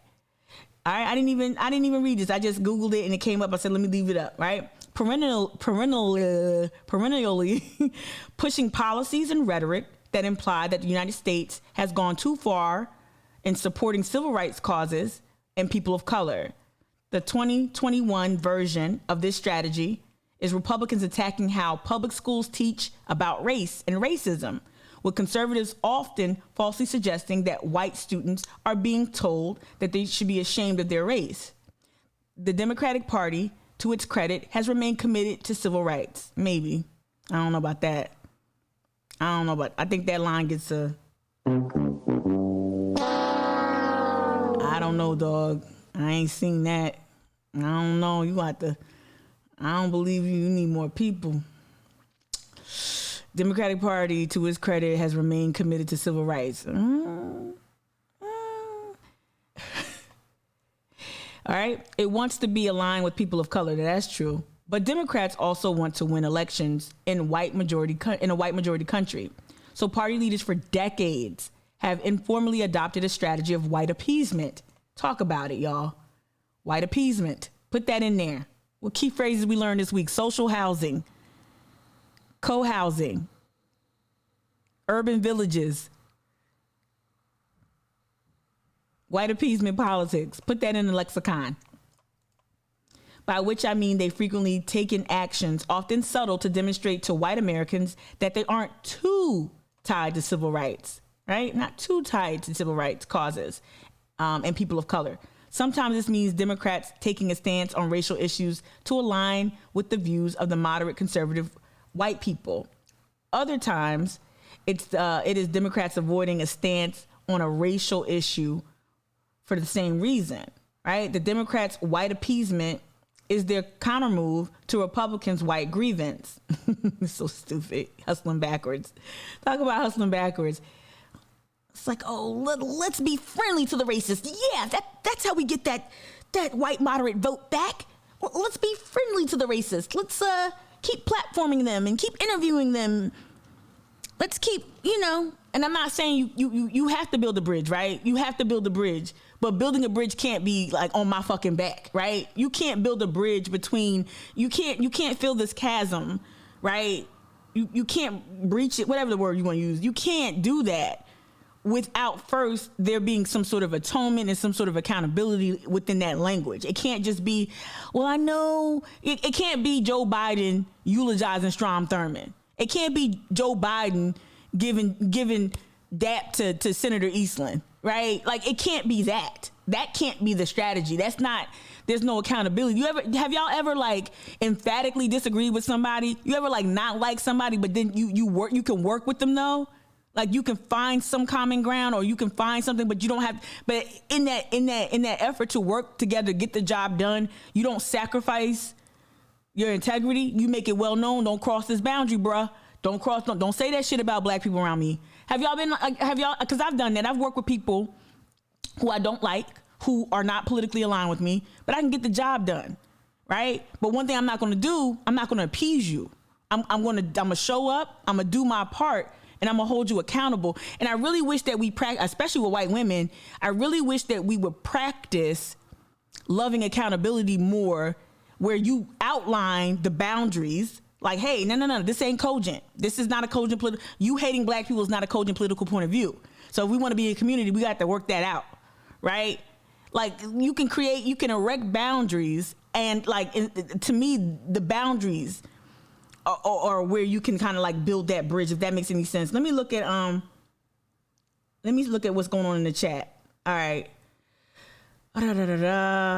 Elku J, you went on to say, gotta change my calendars from here on out. November is going to be marked different. It is Meekmas from this day forth. Let's have Mayor of Tecklenburg write a proclamation saying that November is Meekmas. Maybe if I was from Qatar, he'd do it. Oh, all right. All right. Let me see. Okay, I'm gonna keep going. I'm looking. The line between civil discourse and enabling is razor thin. Gotcha. Let me keep reading this. Okay. All right. So I'm gonna reread this. But the question of if, when, how the Democrats pursue white appeasement politics have always been contested within the party. And right now, that's the debate. That debate is perhaps more relevant than ever before, right? So I'm gonna bounce out. I'm not gonna close it. I'm gonna close this out though. I'm gonna close out Twitter.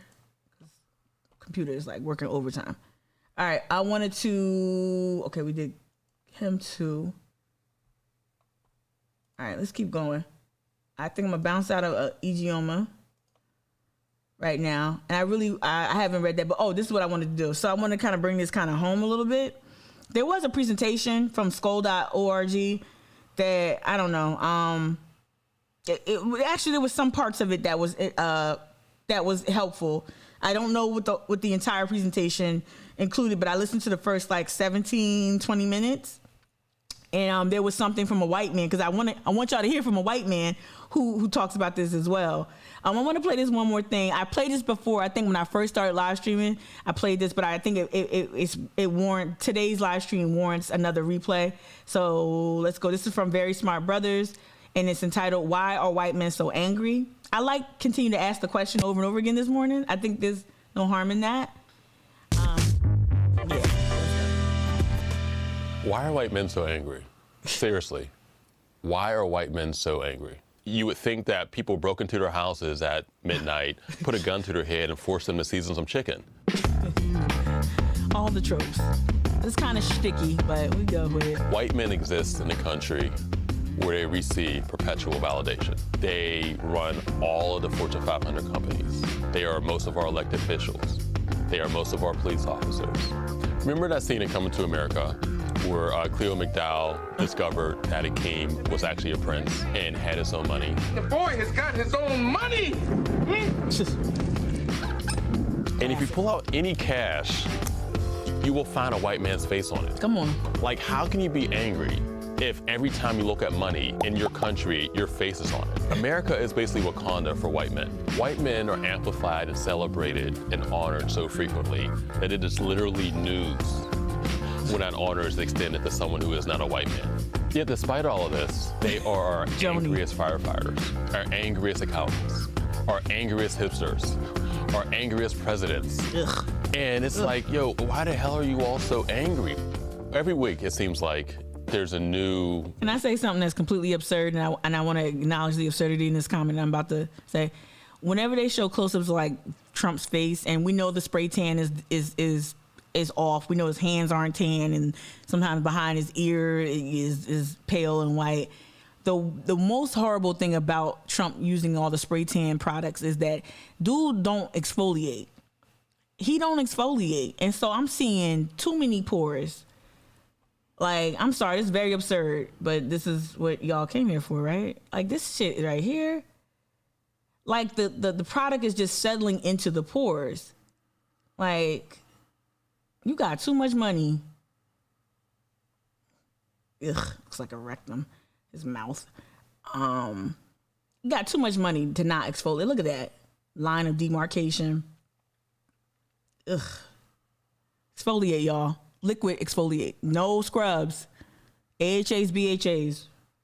And it's like, yo, why the hell are you all so angry? Every week, it seems like there's a new national instance of white men taking their anger out on innocent people. White male anger looks like Dylan Roof. White male anger looks like a police officer shooting Stephon yes, this is very serious. Clark 20 times while he was unarmed in his backyard. Mm-hmm. White male anger looks like that happening over and over and over and over and over again, where people who are not white men are forced to deal with this anger and are victims of it. And I guess the question isn't so much why white men are so angry, but what is the end game of this anger? What is the end game? What is their ultimate purpose for stockpiling all these weapons? What is their ultimate reasoning for marching with tiki torches on college What's towns? the end? We already know what the end game is. Replace us! We know the answers to these questions, which is why when we're asking why are white men so angry, what we're really asking is there a way to insulate ourselves from this anger? Pretty much. And will the anger of white men eventually kill us all? And that was a very serious question. I'm actually going to rewind that. It really quietly said the part that black people live in fear of perpetually. Shout out to, what's that? Perpetual white male petulance. Excuse me, petulance, not perpetual. Somebody said perpetual earlier. I think Lynn did. But yeah. Listen to this. And will the anger of white men eventually kill us all? Will the anger of white men eventually kill us all? It's a serious ass question. It's a real question that, of course, like black people have asked in earnest. Like we've discussed this in our communities. When we're amongst ourselves, we've asked that question. I wanted to show a little bit of this. I don't know much about this group.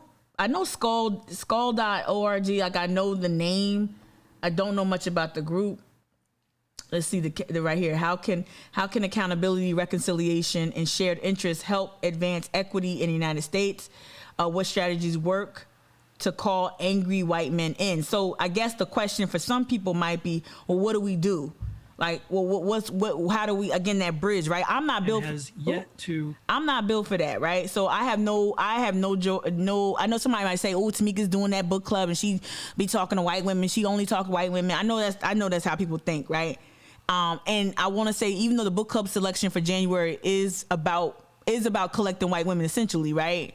I'm not in the business of collecting white women. Like I have no interest in, like, don't call me and say, hey, that bar owner, that cafe owner, don't ever call me again. That nail place owner, don't call me about, I'm not collecting white women no more. Like it's just, it costs me too much.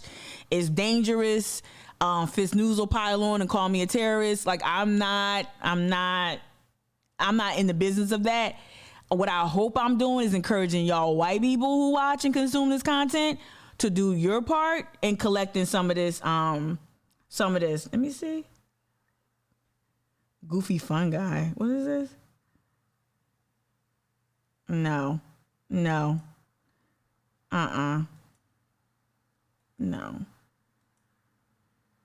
don't like that. Good morning, K-Bells. I don't like that comment.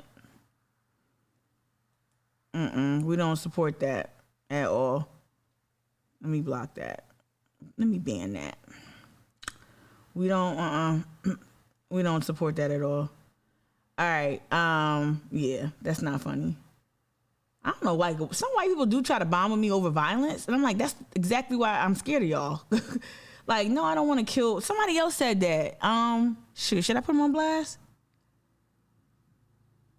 Yeah. Like, Todd said that, with Charleston Good. One time when I first met him, I used that house for an event early on before I knew the dynamics of that situation, and their white savior tendencies. But yeah, with Charleston Good Charleston, that guy, Todd, he said that shit to me. I'm like, that scared the shit out of me. Like, you proposing that the solution is more violence? Like, nah, that's not what I'm saying at all.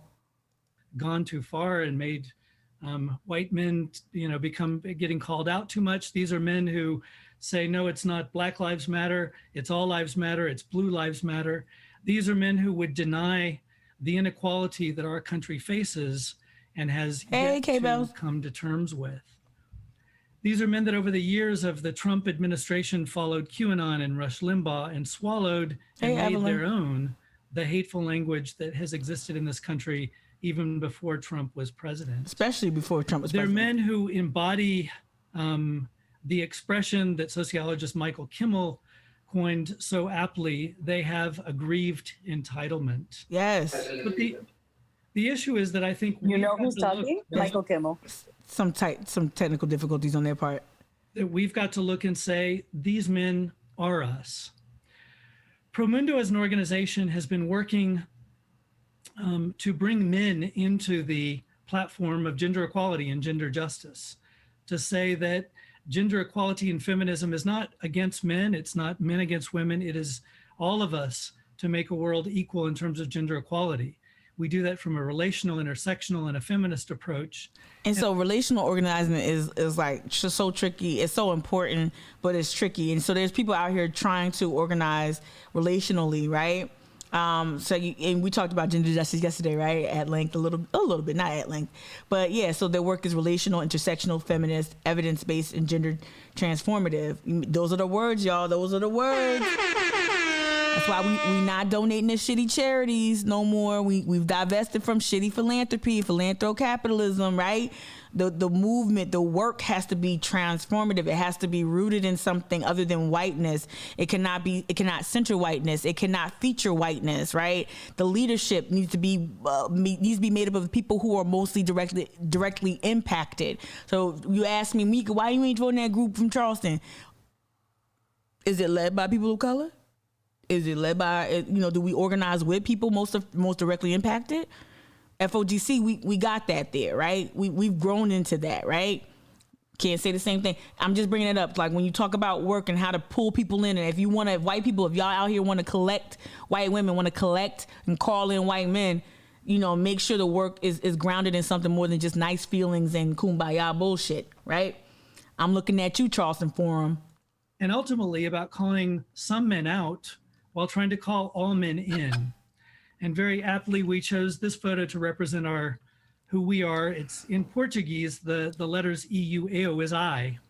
And literally men wearing the shirt, wearing the cause that they are feminist allies in their personal lives and in their. So yeah, I guess I wanted to play that so you can hear from it looks like at least a white presenting person. There's a discussion being had about race, masculinity, politics, and America's angry white men. I have not watched the full presentation. I think there was something I wanted to show y'all though. Let me see. Hold up. It might be this graphic right here. Hold on. There's a reason why I wanted to. With partners like all of you to try to promote greater advocacy. We step into this with that as our background of working on how do we bring men into this conversation of healthy masculinity, of ending misogyny, of achieving gender equity. We thought as we try to talk about this question of how to bring white men into this conversation, particularly the angry ones, we've got to start with some existing research that tells us just how big the challenge is. You all know the data about how white men and women voted in the last presidential elections. Mm-hmm. Close to 60% of white men voted for Trump. White men without a university education, that number goes up to almost 70%. And while it would be encouraging to say there was only a few thousand men who marched that day and some women too, it is 17% of Republican voters who said they supported the January 6th insurrection. Mm-hmm. If we did the math correct, that's about 13 million people. There's some information on studies on QAnon that suggest that up to 14% of the national adult population may support some aspects of QAnon. If we look at how we voted. So yeah, I'm gonna pause there because again, some of us are kind of familiar with some of that demographic breakdown. Some of us are not. But again, tying it to the crux. Let me move this Chiron back down. I've been moving this thing all week, y'all. I know I've been getting on y'all nerves. Or maybe not. But again, tying it back into the central theme of today's conversation is like, so what we saw with Alan Wilson, you might say it's a stretch, it's a reach, it's not. I do believe and I view Kyle Rittenhouse in the same way I view Dylan Roof.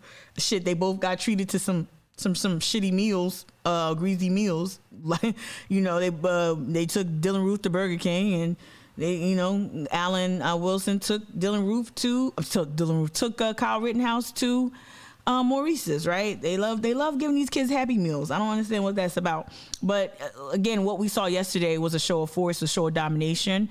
The fact that the AG embraced a person, like, again, if you want to believe, you want to suspend disbelief and kind of just say, okay, well, he defended himself, yada, yada, yada, ignoring the fact that he came, he visited, he brought the aggression with him. He brought a long gun to a peaceful protest, ignoring that fact, right? I don't care, ignoring all that, whatever.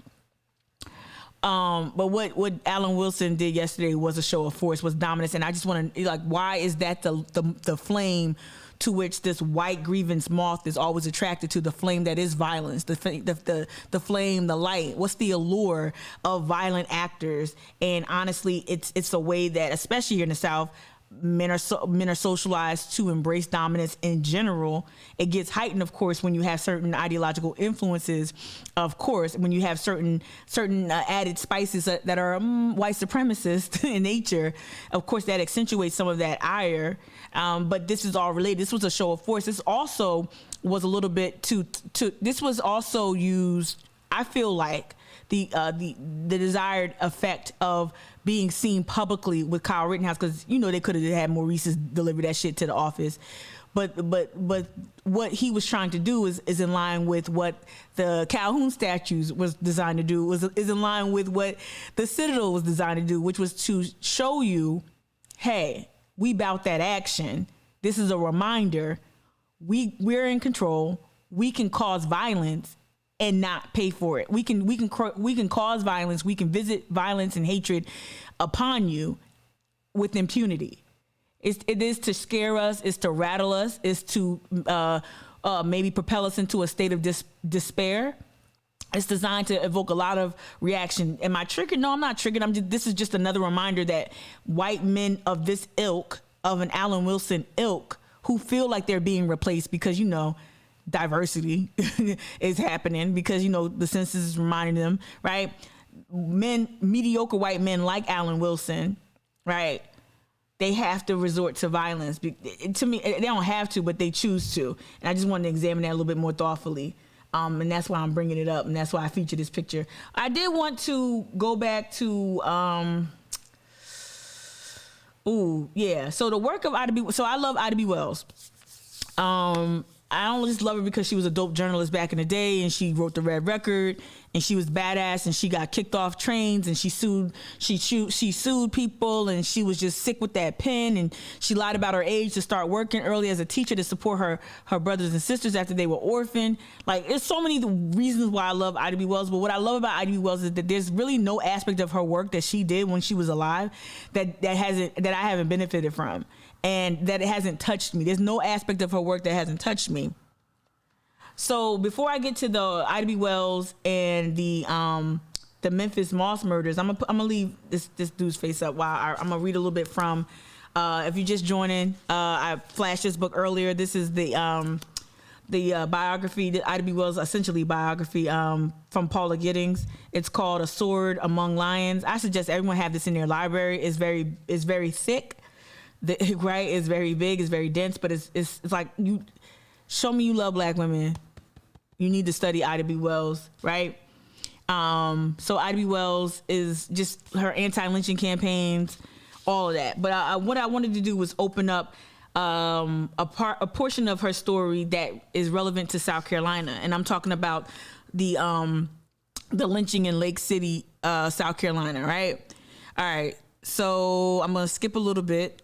So there was a point in Ida B. Wells' life where she kind of retreated to the confines of motherhood. She had 2 kids. She was like, all right, I'm getting out the public light. I'm going to take a step back. I'm going to be a stay-at-home mom. But then, right, until February, when there was news of the lynching of Frazier Baker in Lake City, South Carolina, all right? Even by recent standards, the Frazier Baker lynching was one of the most brutal to gain coverage in the press. Shame on the South, in quotations, headlined the Chicago Tribune. Dastardly and damnable act, proclaimed the governor of South Carolina. Baker, a Republican, so remember, Republicans back then were pro-Black, right? Okay, Baker, so Frazier Baker was a Republican, had been appointed the first African-American postmaster in Lake City, South Carolina, a small town of about 1,000 residents in the northeastern section of South Carolina. Pardon me. Described as burly and black, right, by white residents. So Frazier was described as burly and black by white residents. Frazier's presence made the post office not a respectable place for white gentlemen, much less ladies. Black appointees in other towns had quit rather than withstand similar threats. But Baker would not budge. Frazier Baker would not budge, right? Not even after the town boycotted him. Not even after the post office itself was set ablaze and burned to the ground. Unfazed, Frazier moved the post office to his home, forcing residents to travel outside of the corporate limits, the corporate limits, to what they described as a shanty with a partition that divided Fraser's living room from the office. Finally, in the middle of the night on February 21st, 1898, a mob of between 200 and 300 men surrounded Fraser's house. They don't teach you this in South Carolina history, right? And in schools and classrooms, right? 200 and 300 men surrounded the Fraser house and called him to come out. When he did not appear, the house was set afire, forcing the family to flee outside. Once they emerged, a hail of rifle shots met them. Fraser was shot to death at once. Another bullet went through the arm of his wife, who was clutching their 1-year-old infant daughter. The bullet exited her arm and killed the baby. 4 other children, 3 daughters and a son, survived, but were badly injured. The boy was shot through the abdomen. One of his daughters was shot through the groin, and her right hand was shot off. Another daughter was shot through the left elbow, and it was predicted that she would lose it. The following day, the charred remains of Fraser Baker and his baby were found near the house. So they set so the charred remains of Fraser Baker and the baby were found, was left near the house. Why am I recounting this really graphic, difficult to listen to history? Because again, that mob violence, when a black man ascends or a black person ascends to a certain station that white men feel entitled to, there's a show of force that usually follows. And that show of force could be mob violence, right? So what I want to do is play the Ida B. Wells. This is not about the Lake City murders here in South Carolina.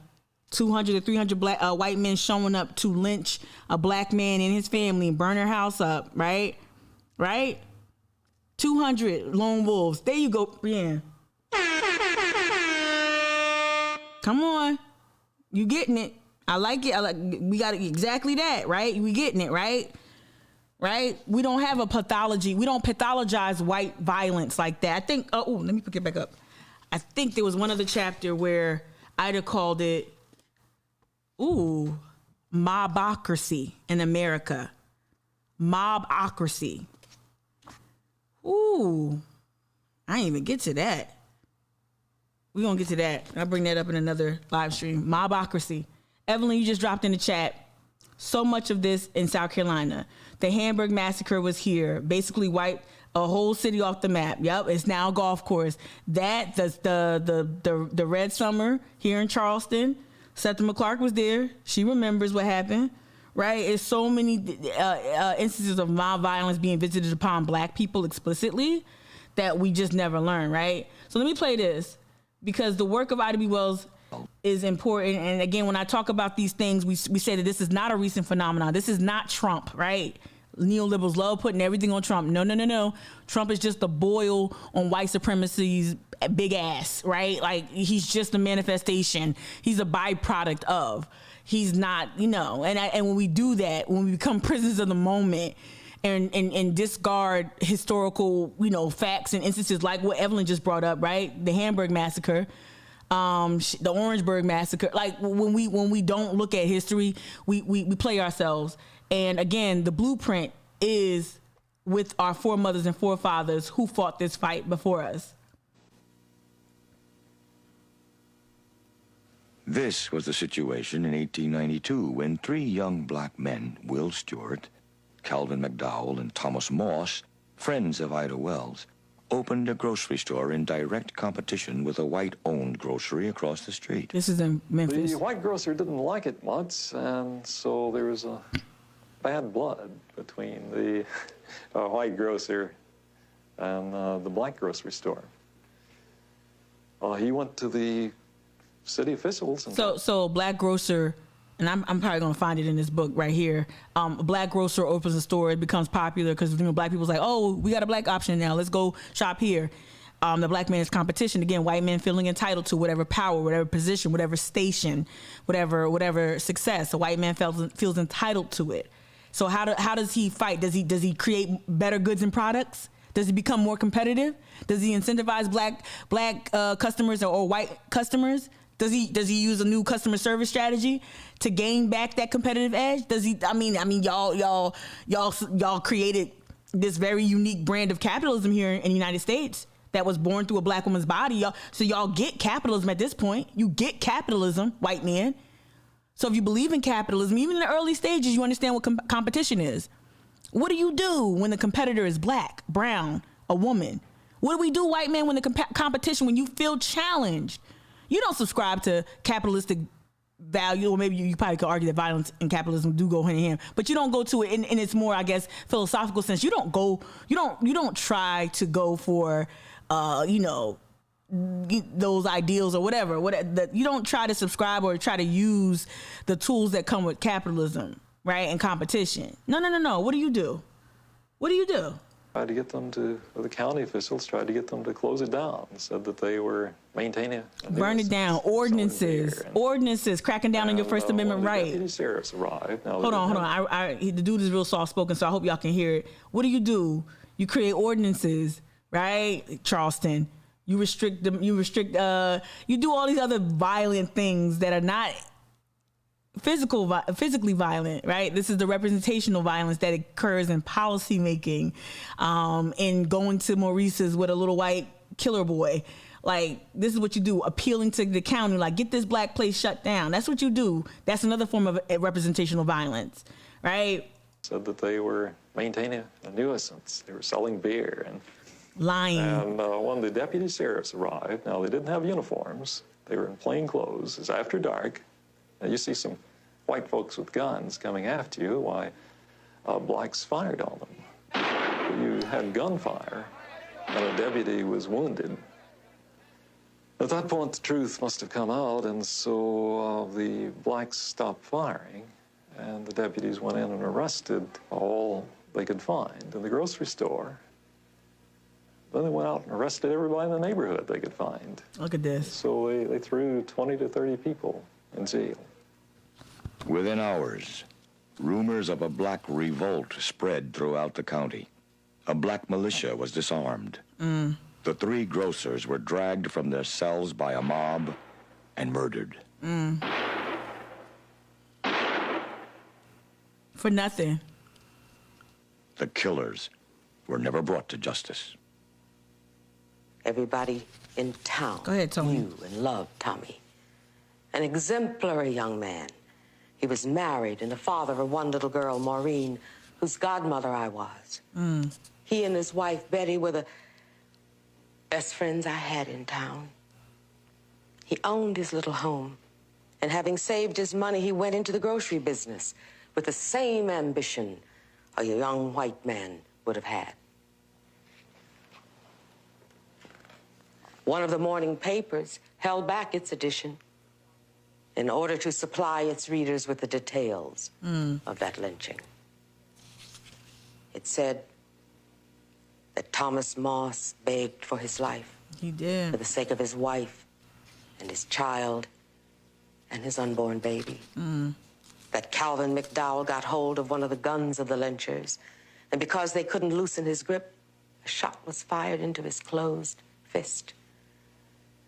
There's a strong belief among us that the criminal court judge himself was one of the lynchers. Yep. The black community of Memphis was stunned. Wells retaliated with her pen. She wrote an editorial.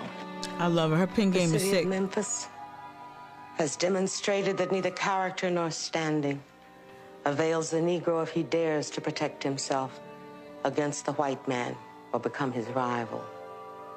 The white mob could help itself to ammunition without pay, but the order was rigidly enforced against the selling of guns to Negroes. This is something that touched her not just as a woman who was sensitive to the injustices were being imposed upon blacks, but it was a personal noted and all that I think forced her to ask the question, am I willing to stand up to whoever may oppose me in trying to, in fighting for racial justice? Wells chose to fight. She also chose her weapons. There's therefore only one thing left that we can do. Save our money and leave a town, which will neither protect our lives and property nor give us a fair trial in the courts, but takes us out and murders us in cold blood when accused by white persons. Hundreds disposed of their property and left. I'm sorry, though. I love this special. I watched this. There's so many versions of this on YouTube. She said, leave. You know, this is that black migration to the Middle West, the Kansas and Oklahoma migration. Go to Kansas, go to Oklahoma. And many blacks left. And I think that's another reason that the power structure was angry with her, because she understood the economic and political strategy that they were using. When people ask me like what might be my influences, I just want to find a still picture of her face. When people want to ask like what are my influences or what I want to like, what inspires me, Ida B. Wells, Majeska Simpkins, but Ida B. Wells is probably I don't even want to rank, where these women, Septima, Fannie, Ella, Bernice Robinson, just extraordinary black women. But Ida was like the baddest. Like Ida was with the shits. Like Ida tucked that toolie. Like, I'm talking rap vernacular. She had a plan. She was so real with it. She stood toe to toe against Booker T. Washington, right? And I love it. I love when people say, Tamika, you like, people got at Chris Kaling yesterday asked a good question about Travis Scott. And what it shows me is that like when a black woman like speaks to preaches accountability, how people just really bristle at that. Like they really have a problem with a black woman lifting up, just even like the most, whatever the objections are, right? But what I love about Ida B. Wells is that she's not afraid to go toe to toe with any man. And one quote she had in the chapter 15 of the autobiography, chapter 15 is labeled Mobocracy in America. So it's going to outline more about the mob violence visited upon the Moss family in Memphis and other instances. But I love this quote here because this encapsulates like she's with the smoke and like black people publicly disagreeing with each other happen, y'all. When you say, Mika, why are you talking about Quentin close-up so much? Because I can. Because I don't have to like everything that white supremacy, white pop culture has anointed. I can talk about why they like it too. Why y'all like mid? Why y'all like mid-ass stems and buds, but y'all don't like, that sticky icky. I could talk about that. I feel very empowered by it. But this is a quote she said. I went all around the world and I. Okay, this is a quote that Ida B. Wells. It's not even that prolific, but for me it is. Booker T. Washington made a great mistake in imagining that black people could gain their rights merely by making themselves factors in industrial life. To that when Brandon was talking, he was talking about having to assimilate and show up smaller in predominantly white spaces. That right there, because that was the argument. Booker T. Washington, his stance was constantly like, well, if you learn a trade, right? If you perform respectability, then white people have no choice but to, acknowledge our humanity, right? And I mean, that might be a very, very, very crude oversimplification, but he was one of those people that really thought that black people should have to show up in workspaces, right? Right, and learn a trade, and that's a valid standpoint, but not to the point where he pushed it. I fundamentally disagree with Booker T. Washington's assertions that when we become useful, white folks will see our humanity, and we don't have to participate in capitalism how you want us to participate in capitalism for you to acknowledge my humanity, right? And I love that Ida had the fucking ovaries to fucking say that in real time, put a name on that diss track. Right? Put it on wax and say, nah, Booker T. Washington, you making a mistake. We can't just be a part of the system. we're not gonna get any real ground. We can assimilation only takes you but so far. I always, like, this is another crude simplification. If you're black, assimilation will only get you to pay assimilation gets you to pay your bills. That's all it'll give you. That's all it'll guarantee you can pay your bills. They won't see you as human, no matter how much you show up. Right? You have to push for it. And like I said yesterday, you have to demand within a white supremacist culture, you have to demand, especially if you're black and in Charleston, you're brown in Charleston, if you're an immigrant in Charleston, if you identify with any type of marginalized identity, like a marginalized community, it's important that you teach people how to treat you. And stop and don't like resist the urge to assimilate and to accommodate whiteness, to accommodate white foolishness. And I'm learning, no matter how long, like one thing, well, people, because social media, people aren't familiar with the work I've either led or done or whatever, been a part of. So people have like really short memories. They have really short memories. A lot of white foolishness comes in my life where they're like, oh, have you tried this? Did you do that? Did it? Like a lot of cornball shit comes up and people don't hear me. Like I've been saying this for years. You still don't hear me. Right, the way I show up, I'm not centering whiteness. White people might make up most of my audience, but I'm not centering them. I'm actually hoping that y'all are inspired to actually move to do something. It shouldn't take a Ida B. Wells and a Red Record. It shouldn't take me live streaming, 2 hours a day, Monday through Friday. It shouldn't take the onus is not on us to continue to communicate this message that, hey, the call is coming from the house. Y'all house, not mine. The call is coming from inside y'all house. What are y'all going to do to address this? Like, how are you teaching your young boys to show up, your young white boys to show up? Right? How are you teaching them? And also, too, when something gnarly happens to black people, to a movement space, like the Kyle Rittenhouse, again, the immediate victims of Kyle Rittenhouse's violence were white or non-black people at the very I guess non-black white. I think 2 were white. The 2 that died were white, right? I don't know definitively, so I'm just going to leave that a little bit ambiguous. But we know that they were not black, right? But it still happened within a black movement space, right? A space of I was gonna go on a tangent, but forget it. All right. I wanted to pull up. I was gonna go on a tangent, and then I kind of got lost. Up in the air. I was stuck up in the air. I want to find. Let me see if I can find that Kerner, not the Kerner Commission, like, not the. Ooh, is it? Ooh, yes, not the actual Kerner Commission. Because we talked about that. We dedicated an entire live stream to the Kerner Commission. But this was the revisiting of it, right? So one thing, and I didn't do that. What I wanted to follow up with this, and I just dropped the ball. So once we did maybe we just do another live stream. So we talked about the Kerner Commission and what it was designed to do, and how we talked about that because we saw how the commission here, the special commission on equity, inclusion, race, reconciliation. What is it? Equity, inclusion. What, y'all get it? The special commission. I always miss the acronym. Y'all drop it in the chat. Keep me honest. And I'm on the damn history and culture subcommittee. You know what I'm saying? Like we talked about Kerner as we kind of talked about the decisions around the Kerner Commission and how Charleston refusing to accept the recommendations, right? I didn't, Megzy. How it's at the library though. Don't even, like, it's at the library. The Kerner Commission. I can download it here.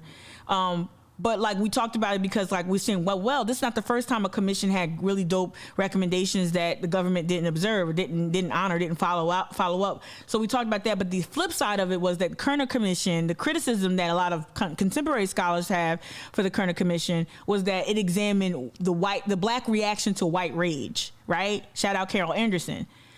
The Kerner Commission only studied the black reaction to white rage. It didn't study the root causes of what, that the igniting, that the one like combustible thing that caught fire, that sets the fires, right? Shout out again, Carol Anderson, the author of White Rage. And so these scholars got together, Keisha Bentley Edwards, Malik Shaka Edwards, Cynthia Neal Spence, Sandy Doherty, shout out Sandy Doherty, Derek Hamilton, and Jason Perez got together and they wrote, "How Does It Feel to Be a Problem? The missing Kerner Commission report." And so I'm gonna make this. Let me see if I gotta make this a little smaller. But I want to make it big enough for you to see. All right, this should work. Okay. Using an intersection. So this was the criticism of that. Like, okay, how do we revisit the Kerner Commission and look at it from a different lens? Using an intersectional, and this is important because when we talk about the Kyle Rittenhouses and the responses of a Dylan Roof, we all oftentimes get wrapped around the axle that is, what is the black response? What are they gonna do? Are they gonna protest? Are they gonna riot? You know, I don't use that word. Are they gonna riot? What are they gonna do? What are they gonna say? Let's go. Let's run. Let's get our dollop of wokeness. Let's get a dollop of consciousness. Right. That's why I try not to post immediately after something gnarly or heinous happens to the black community. Because oftentimes white folks are very much satiated, comfortable with just examining the reaction and not examining the root causes, right? So that's kind of the position from where these academics came from. So using an intersectional lens of race and gender, right? This article offers a critique of the Kerner Commission report and fills in the gaps of the missing analysis of white rage.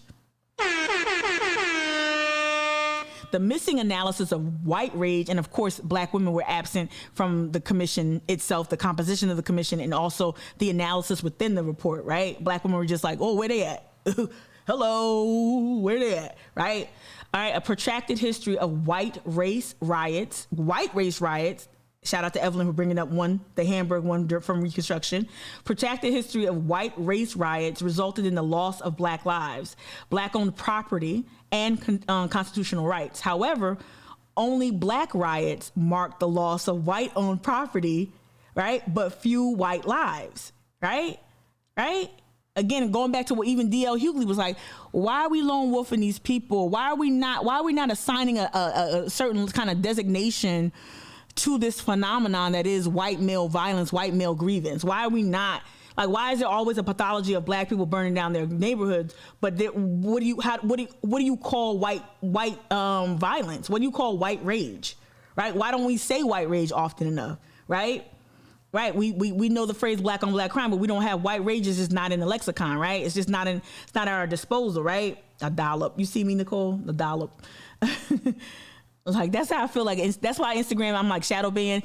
I had a little tinfoil moment this morning. I was like, maybe one of these local tech billionaires are like, they found a way to stifle my Instagram reach. Cause it's been like, it's seriously shadow banned. Like I'll post something to get 100 likes. And I'm like, what the fuck? But it might be just whatever. Anyway, I'm like, maybe I pissed off the wrong tech billionaire. And the reason why I brought that up is because like people run to my page whenever like something bad happens. That like my Kyle Rittenhouse reel got watched significantly, but like nothing else gets. Anyway, sorry. So that's why I'm not doling out dollops of. That's one reason why I'm not doling that out either. Like y'all come to this page only when there's something bad happening to us. That's shitty. All right. I'm teaching people how to treat me, how to treat my content. All right. Let's go. Let me go back to this. This is very important. Let me get serious. Let me take off the tinfoil hat and get serious. All right. And let me rewind it back. However, only black riots marked by the loss of white-owned property, but few white lives. Shout out to the new business district shenanigans going on. Krogan's, B-Monk, Navarro, CVB, Helen Hill. Y'all got a couple windows smashed and y'all came up with a whole new governing arm that has all this power at city council. Presentation rolled out the red carpet for them because a few white businesses and white-owned property got damaged. No loss of life. Got one person serving 18 months in a fucking federal facility. Look at that response, right? Look at that response. Nobody died on King Street. It wasn't even that bad. Shut up. I'm like, come on. All right. Marked by the loss of white-owned property, but few white lives. was the issue that prompted the formation of a national commission to investigate the events. Right? Then and now, the privileging of white property rights over black life and liberty explain why black revolts result in presidential commissions, but white terror campaigns have never led to any comparable study. And if you're going to lift up the whole January 6th thing, that thing is going to be gone anyway in a matter of months. As soon as the Dems lose the House and the Senate, it's already weak sauce. It's already weak sauce for a number of reasons. So if you want to point to the January 6th commission, if you want to wait for some just outcomes from the January 6th commission, pack a lunch while you wait, because you're going to be there for a while. You're going to be waiting. Oh, yeah. All right. Right. So, yeah, when white rage pops off, there ain't no studies, ain't no big, like, to do. What we got to do? What we got to do? Here's some keywords, though. I love how these studies always have keywords. But, hey, we're doing glossary work this week. Race riots, civil disorders, Kerner Commission report, white terror campaigns, racial and gender violence, National Advisory Commission on civil disorders. Those are some keywords from within the study. In 1903, W.E.B. Du Bois wrote of the implicit awareness and curiosity of his white counterparts that he, as an African-American man in America, was viewed as a problem. Even at that time, he remarked that it would be considered indelicate to state outright that black people are a problem, even if it was believed to be true. 65 years later, President Lyndon B. Johnson formed a National Advisory Commission on Civil Disorders in 1968, better known as the Kerner Commission, to help understand and control the surge of black urban uprisings. All right, I'm gonna go down. That was the abstract. All right, let's move this over some. Let me get a little smaller. I don't know if I can do this. I need a better PDF situation. All right, let's just let's go here. Let me see. Let's see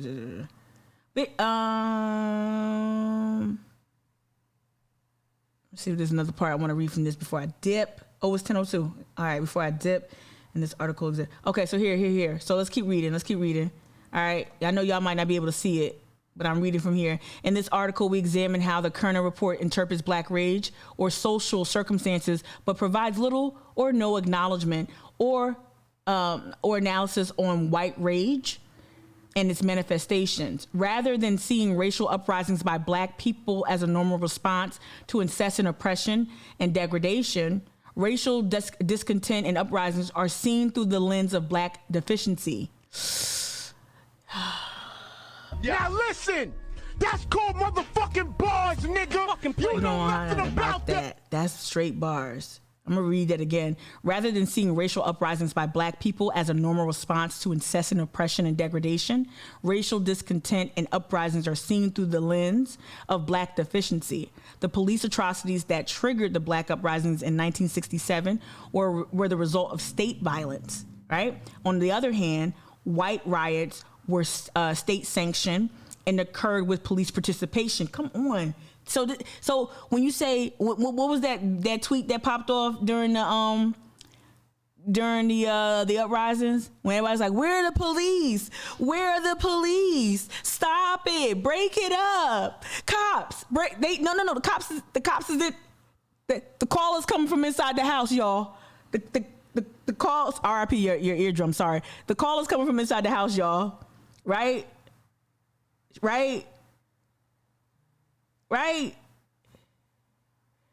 Goodness gracious. Like, the tweet I was talking about was the one, like, do you ask where Miley's at when Hannah Montana's on stage? That'll forever be like a top 10 tweet for me. Well, I don't know who was the first, because everybody kept retweeting it, everybody kept kind of remixing it. I don't know who was the first person to pop that off, but that was like y'all was like, well, police. What we just heard it from the Moss incident with Ida B. Wells. The judicial system was participating in the lynching. If 300 people show up in Lake City, South Carolina, to lynch a black man who they feel has risen above his station, right, by becoming the postmaster. If 300 white people show up at a black man's house in Lake City, South Carolina, you best believe there's a judge, there's a cop, There's a prosecutor. There's all of that is in that mob, that mobocracy. That's the government. That's the type of government they want, mobocracy, right? That's what they want. So yeah, it says the police atrocities triggered the Black Uprising in 1967. The police atrocities that triggered the Black uprisings in 1967 were the result of state violence. On the other hand, white rioters were state sanctioned and occurred with police participation or complicity. Right? In negating a balanced inquiry on Black and white civil disorders in America, we find ourselves in a constant loop of rage, disenfranchisement, and destruction. The article provides the missing analysis. This article provides the missing analyses. What's the plural of analysis? How do you pronounce it? Help me phonetically, spiritually, psychologically. All right, the missing analyses on the causes and consequences of white rage, and expands the original analysis by engaging in an intersectional framework that acknowledges gender, race, class organizing constructs when discussing state-sanctioned violence, right? What you saw Alan Wilson participate in is not a reach, y'all. It's not. I'm not trying to radicalize you. Well, yes, I am. Oh, fuck that. Wait a minute. Hold on. I just said something stupid. I'm very much trying to radicalize the fuck out of y'all. I'm very much trying to radicalize y'all. But we're radicalizing us to work toward better outcomes, to dismantle white supremacy. But I am trying to radicalize you. Yes. I want a whole pack of wolves, a wolf pack. Let's reclaim wolf packs. I want a whole pack of wolves. Yeah. You here for it, Auntie-Blurred? Oh, let me allow this. Yep. Auntie-Blurred, you here for it? Right. Let me see. Look at the shoes under the sheets, Brian. You said earlier. Evelyn, you said something about me being shadow banned. It's like, nah, you're shadow banned, and it's not even a 10 hat level, right? More and more comes out about how they suppress this stuff. Yeah, I'm shadow banned like crazy on Instagram. I'm like, have it. I'm like, I'm cool over here on Twitch. Like, whatever. I don't care about that shit. I care. I want people to hear what I got to say, but like, it ain't that deep. All right. Anyway, let's go. So yeah, as I'm about to dip, because y'all got to dip too.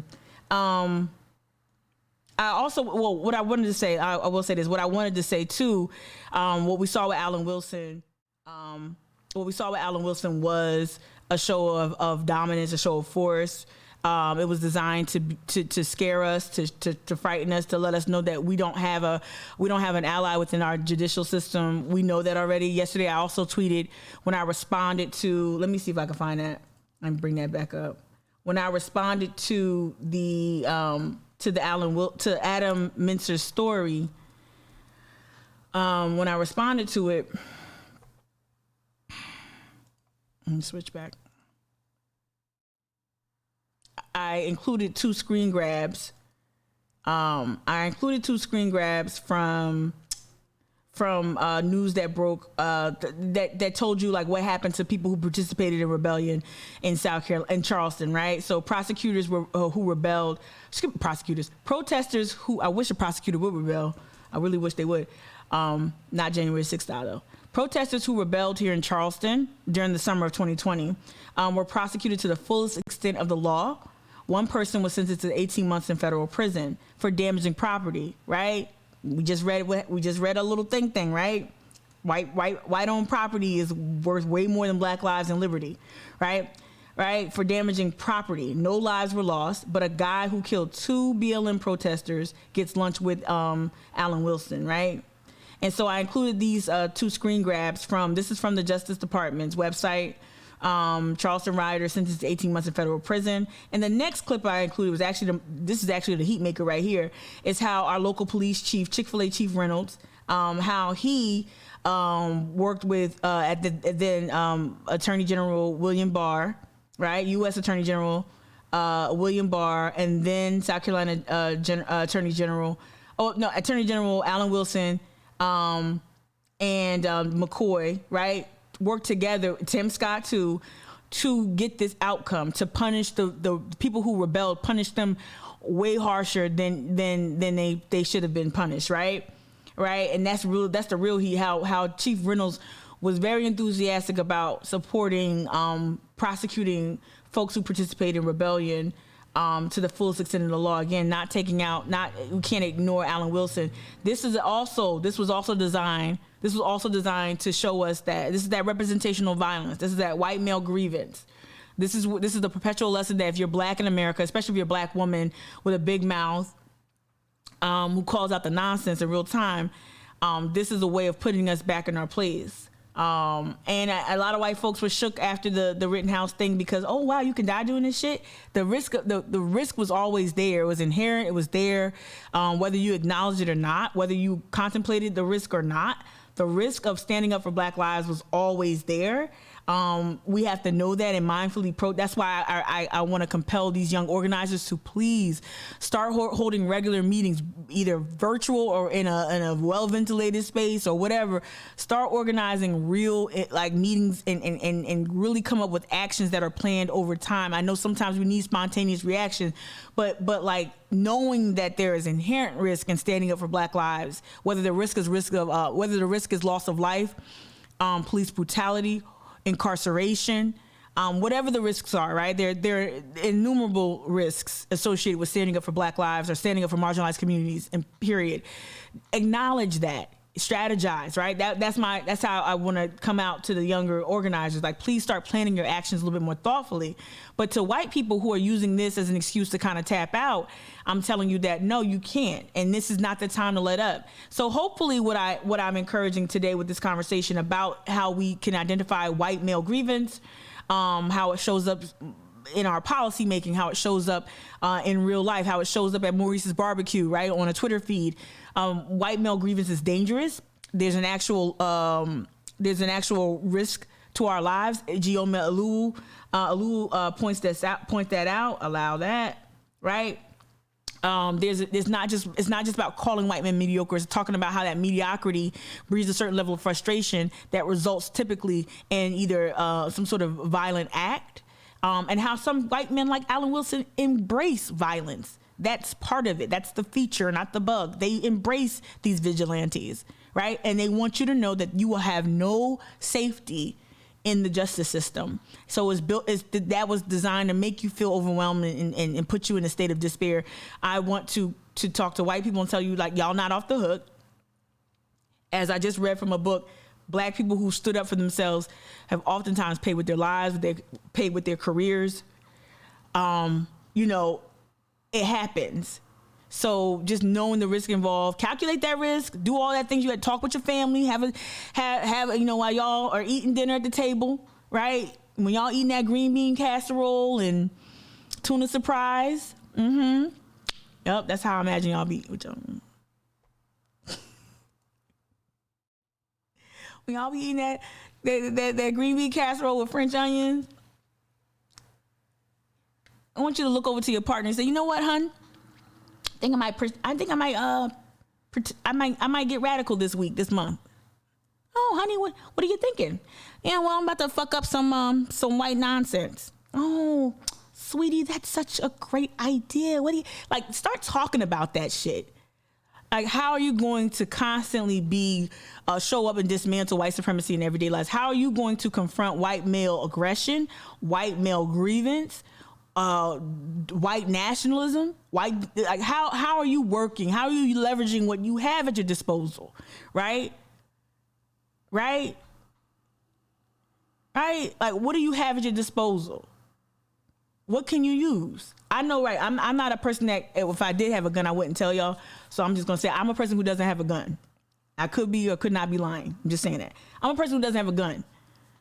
So, like, how would I defend myself? As a Black woman, I've always had to ask this question. As an Uber driver, I had to ask this question. I had to, I'm like, how do you defend yourself against a threat?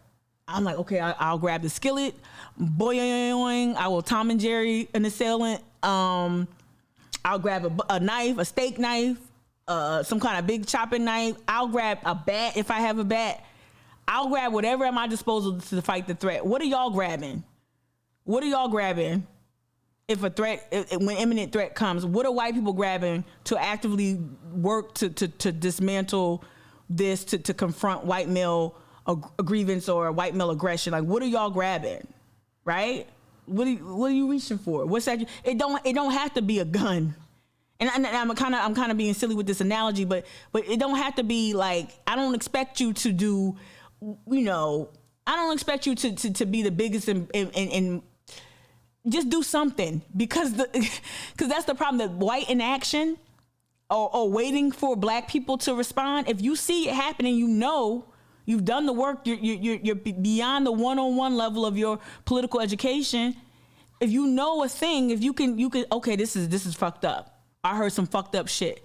What are you doing to dismantle it? What are you doing to hold these systems accountable?